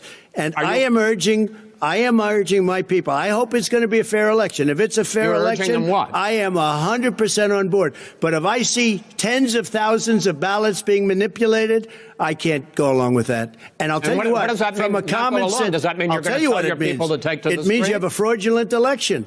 You're sending out 80 million ballots. They're not equipped to. These people aren't equipped to handle it. Number one. Number two, they cheat. They cheat. Hey, they found ballots in a waste paper basket 3 days ago, and they all had the name military ballots. They were military. They all had the name Trump on them. Vice President you think Biden, that's good? Vice President Biden, final question for you. Will you urge your supporters to stay calm while the vote is counted, and will you pledge not to declare victory until the election is independently certified? Yes, and here's the deal. We count the ballots, as you pointed out. Some of these ballots in some states can't even be opened until Election Day. And if there's thousands of ballots, going to take time to do it. And by the way, our military, they've been voting by ballots since the end of the Civil War, in effect. And that's what's going to happen. Why was it not? Why is it for them somehow not fraudulent? It's the same process. It's honest. No one has established at all that there is fraud related to mail-in ballots, that somehow it's a fraudulent process. It's already been established. Take a look at Carolyn Maloney's race. I asked you had an opportunity to respond. Carolyn Maloney. Go ahead. They have no idea what happened. Vice President Biden, go ahead. He has no idea what he's talking about. Here's the deal. The fact is, I will accept it, and he will too. You know why? Because once the winner is declared, after all the ballots are counted, all the votes are counted, that'll be the end of it. That'll be the end of it. And if it's me, in fact, fine. If it's not me, I'll support the outcome. And I'll be a president not just for the Democrats. I'll be a president for Democrats and Republicans. And this guy, I want to see an honest ballot count. Gentlemen, you say that's the end of it? This is the end of this debate? Honest ballot count. We're going to leave it there. To be continued as in more debates as we go on. President Trump, Vice President Biden, it's been an interesting hour and a half. I want to thank you both for participating in the first of 3 debates that you have agreed to engage in. We want to thank Case Western Reserve University and the Cleveland Clinic for hosting this event. The next debate, sponsored by the Commission on Presidential Debates, will be 1 week from tomorrow, October 7th, at the University of Utah in Salt Lake City. The 2 vice presidential nominees, Vice President Mike Pence and Senator Kamala Harris, will debate at 9 p.m. Eastern that night. We hope you watch. Until then, thank you and good night. Looking for the smartest and most honest political and Wow. Like, wow. Gloves off. That's all I can say. Gloves off. And if anybody, listen, if anybody ever has any questions about Fox, I'm here to tell you, you heard it tonight. I will say this out loud to everyone that I do. I mean, I like some of Tucker's content because he does bring people on that like push back against like the narrative. And that is just my views on Tucker. But he is literally the only person I watch on freaking Fox. And I don't even watch him most of the time. I see clips thrown up on YouTube. But holy shit. Chris Wallace is a product of his father. You called out his father as being a plant. We know that. There you go. And the apple doesn't fall far from the tree. And so POTUS is not just debating Trump. He's taking on, POTUS is not just taking on Biden, rather, but also taking on the media at the same time. I mean, their bias is out there for all to see. It's disgusting. Do we think that we should expect any less in the next 2 debates? Oh, or even the Let me say debate? one thing. Kung Clue Master said thanks, and Mod's off to bed working 4 hours. Thank you for being here, hon. Wow. I appreciate people like that hanging out. If you can't tell, I'm like a little like blur because I literally tried to keep up with that challenge of when the words were said. And again, I told y'all, I am not a freaking drinker. And literally like through one cup, because I don't drink beer or anything like that, I'm like, oh my God, I'm never gonna make it through this. Holy crap. So yeah, sorry about that. I have to say that at first. But yeah, I don't even know what to say. I was so irritated by the whole thing. Yeah. I do wish that POTUS would have let Biden say more, because Well, Biden will dig his own hole. And yeah. we love POTUS for what he does, but damn it, stop cutting him off so he Yeah. can bury himself. Yeah, Chris Wallace made sure that didn't happen because obviously their paper champion is Biden, and they couldn't let Trump get anything in edgewise about the whole Ukraine stuff, which we know, all the revelations coming out about that stuff, and of course, you get Biden that says, "Oh, this is all disproven," blah blah blah. Well, guess what, folks? The thing we tend to forget about all this is that it was William Jefferson Clinton that signed a bilateral agreement with the Ukraine that in the event any corruption is uncovered, either party could start an investigation. And it's not that the investigation isn't being run here so much as we're seeing the investigation take place from the Ukraine side that will probably hang Biden out to dry. Well, Amy Jo posted right before this ended. She was like, Wallace not calling Biden out on one lie. Countless opportunities, not once. And I was like, you know what? I mean, he kept kind of pushing in POTUS's face. Like, if I hear another person talk about Charlottesville, I'm gonna throw up. Like, everyone It's a false knows, if you flag. bother to listen to that speech, he said, except for the white supremacist and all that, he said that.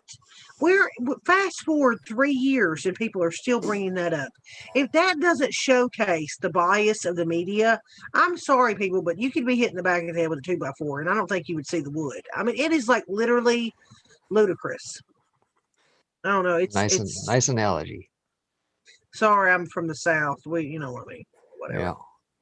So I guess maybe let's take a quick poll around, Chad, if you're still hanging with us after that little boxing match that took place. Put up a 1 if you think Biden won the first round, meaning tonight's debate. Put up a 2, I guess, if you think that POTUS delivered a knockout blow through the Ukraine stuff and Hunter Biden.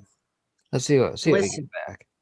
And Thumper Rose said, it's the word drunk. Left out loud. No, honey, I ain't drunk, but I ain't gonna lie. I feel my alcohol. I don't drink much, guys. Rarely ever. And I was really trying to like be with you guys. But my God, if they said China one more time, he'd be scraping me off the floor. I think it was China and tax returns that almost did me in. I didn't hear Biden say one time though.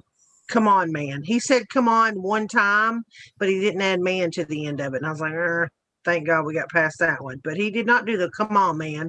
I think because of all the people that have called him out for doing that crap, like he knew, look, 0, 3.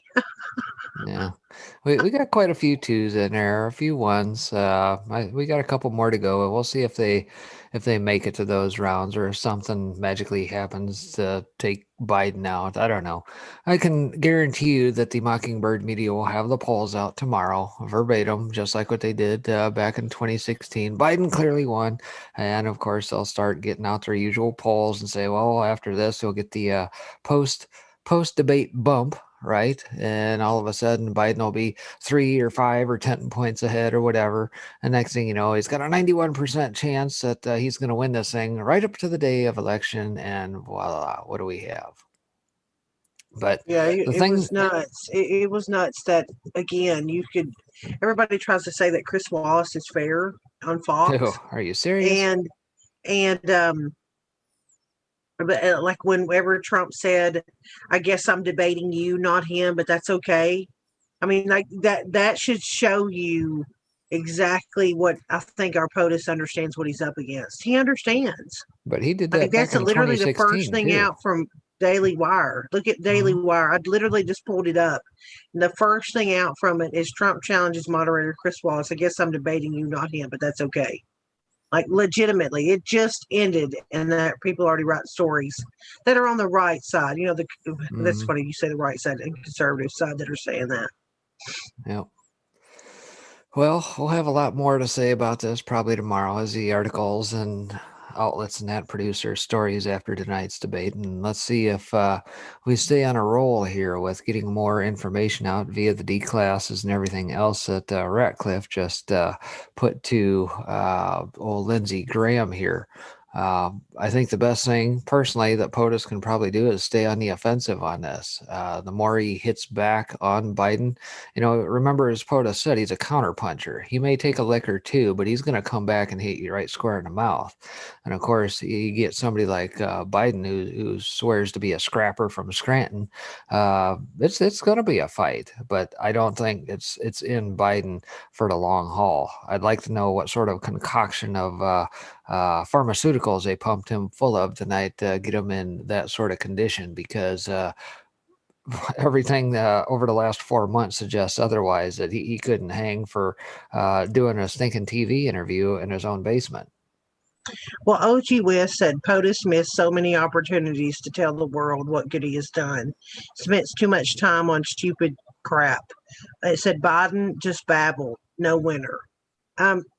The only way I would push back is I'm hoping that people saw how much of a hypocrite Biden was. I mean, let's be honest here. Usually people pretty conservative or that are Trump supporters are going to be Trump supporters. They're going to find a way that this was a Trump win. And the left is with, oh, Biden owned him. And the only thing I'm going to say, and I'm always going to keep it real here, is, and I said it in chat, is I wish that dadgum POTUS would have just like laid off a little bit and let Biden speak. He will bury himself. And the constant interrupting and even kind of going back and forth with Wallace, even though we all know that they're hypocritical and to the left and they're out for a certain agenda, but it's like, let him speak, let him dig that hole. Stop like cutting him off and seeming like the jerk in the situation. Because if you think about it, for the last 6 months, the media and everyone else has built up poor little Joe. He's so incompetent. He can barely read a teleprompter. And then I just wish you would have let him carry on and do that kind of thing. I mean, honestly, I can't believe he survived. I think he had an IV into a vein and was like hitting a trigger of like intravenous something. Like he got into his son's Hunter stash. It was like hitting the switch every 10 minutes. I'm serious, because think about it. He can't even survive a 5-minute interview on the mainstream media. Well, So I think he was like clicking some kind of switch over there going, another jolt or whatever. Yeah. And in case you missed it before we started the debates, I think that old Ben Garrison pretty well nailed it. Whether or not he had something that he was piped with during the debates, who knows? But I think Ben pretty well knocked it out of the park. That being said, I think two things I think POTUS to stay on the offensive, in my opinion. Maybe you agree, maybe you don't. I don't know. But stay on the offensive on the Ukraine stuff about Hunter Biden, and make Joe own the BLM, Antifa, and law and order. Those are the two key things. Agreed 100%. Like, why they didn't bring up his whole defund the police crap and CHOP and all the things he said. I mean, they tried to hint to it, but POTUS has got to hammer down on that whole leftist agenda of about what he has said in the last 3 months and what he's not said about the mainstream media rallying against white people. I mean, the racist crap that has been lobbed out about white people in the media. I don't care what color you are. It's racist. White people are to blame for this. White people are to blame for this. White people are to blame for the Civil War. White people are to blame for the fighting against slavery and to end it. But we don't hear about all that. He should have hammered down on that crap, man. Especially in the schools. Like, he tried to bring it up. And let's be real, POTUS was shut down every time he tried to make a good point. But that is what happened. Like, he should have hammered down on how they keep pushing that defund the police, and Biden's been right there. Yeah, and of course, there's a much larger agenda at play with that. If you remember right, underneath the 44's administration under Loretta Lynch, they're planning to bring in the UN as part of their smart cities agenda. And that's exactly where this is all going, because at the end of the day, Agenda 21, Agenda 2030, brought to you by Soros and all the Davos types and whatnot, are the agenda, and that's what they're pushing toward here. Yeah, no, I know what you mean. I know. Well, everybody's saying good night. Like Pam she's going to sleep at her campground. Missed 10 days of vacation. God love her. She made it here tonight, though. By the way, again, she's on vacation and still trying to figure out a way to mod in chat. And of course, Chad out there always pushing our links and stuff. And Dutch and Mojo, Jackie R. I'm trying. I hate doing this because I'm always scared I'm going to forget someone. If I forgot someone, I am so sorry. As far as El Jeffy, I think was out there earlier. Aside from As that, far as the mods go, thank you. I was Thank going you to for say, being here. aside from that, you got any parting words for tonight as we bring this broadcast to a close? No, I can't wait for the next one. Yeah, I think we got a VP one coming up, I believe, October 7th, which ought to be real interesting. Kamala Harris and, of course, Mike Pence. I did see the article that showed who was supposed to moderate it. I don't remember who it is off the top of my head, but that should also prove to be quite entertaining. I don't necessarily think it's going to be a boxing match quite like tonight was, but who knows? We should probably all expect the unexpected. Well, just remember, this was supposed to be the conservative moderator. I mean, Oh, yeah. to me, it's all downhill from here. I mean, let's just be real. They're going to sling everything they can at POTUS, at Trump. Yep. They're going to sling the kitchen sink. Yep. And they're going to try and defend Biden. We know what's coming. And I'm all for that Joe Rogan 4-hour debate. No cameras, no any of that stuff. Blah, blah, blah, blah. I'm all for that. So, but anyway, we've kept you guys here for a long time. I know a lot of people were streaming. Thank you for being here and playing, especially our drinking game, if you will, with our 4 words. I'm glad I didn't pick a couple of them, or I'd been on the floor and Breaking would be scraping me off of it. But I'll wake you up after tomorrow's show. Whatever. I'm just getting started. So anyway, thanks everybody for being here. We will be back tomorrow. Tomorrow is Wednesday, our full stream.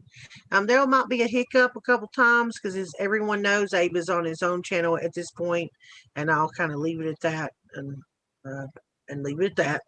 And but we'll make it through, guys. We're here. We're good to go. But y'all have a good night, and thanks for listening. And I'm so used to saying Daddy take us out. So Breaking, you can say goodbye. Bye.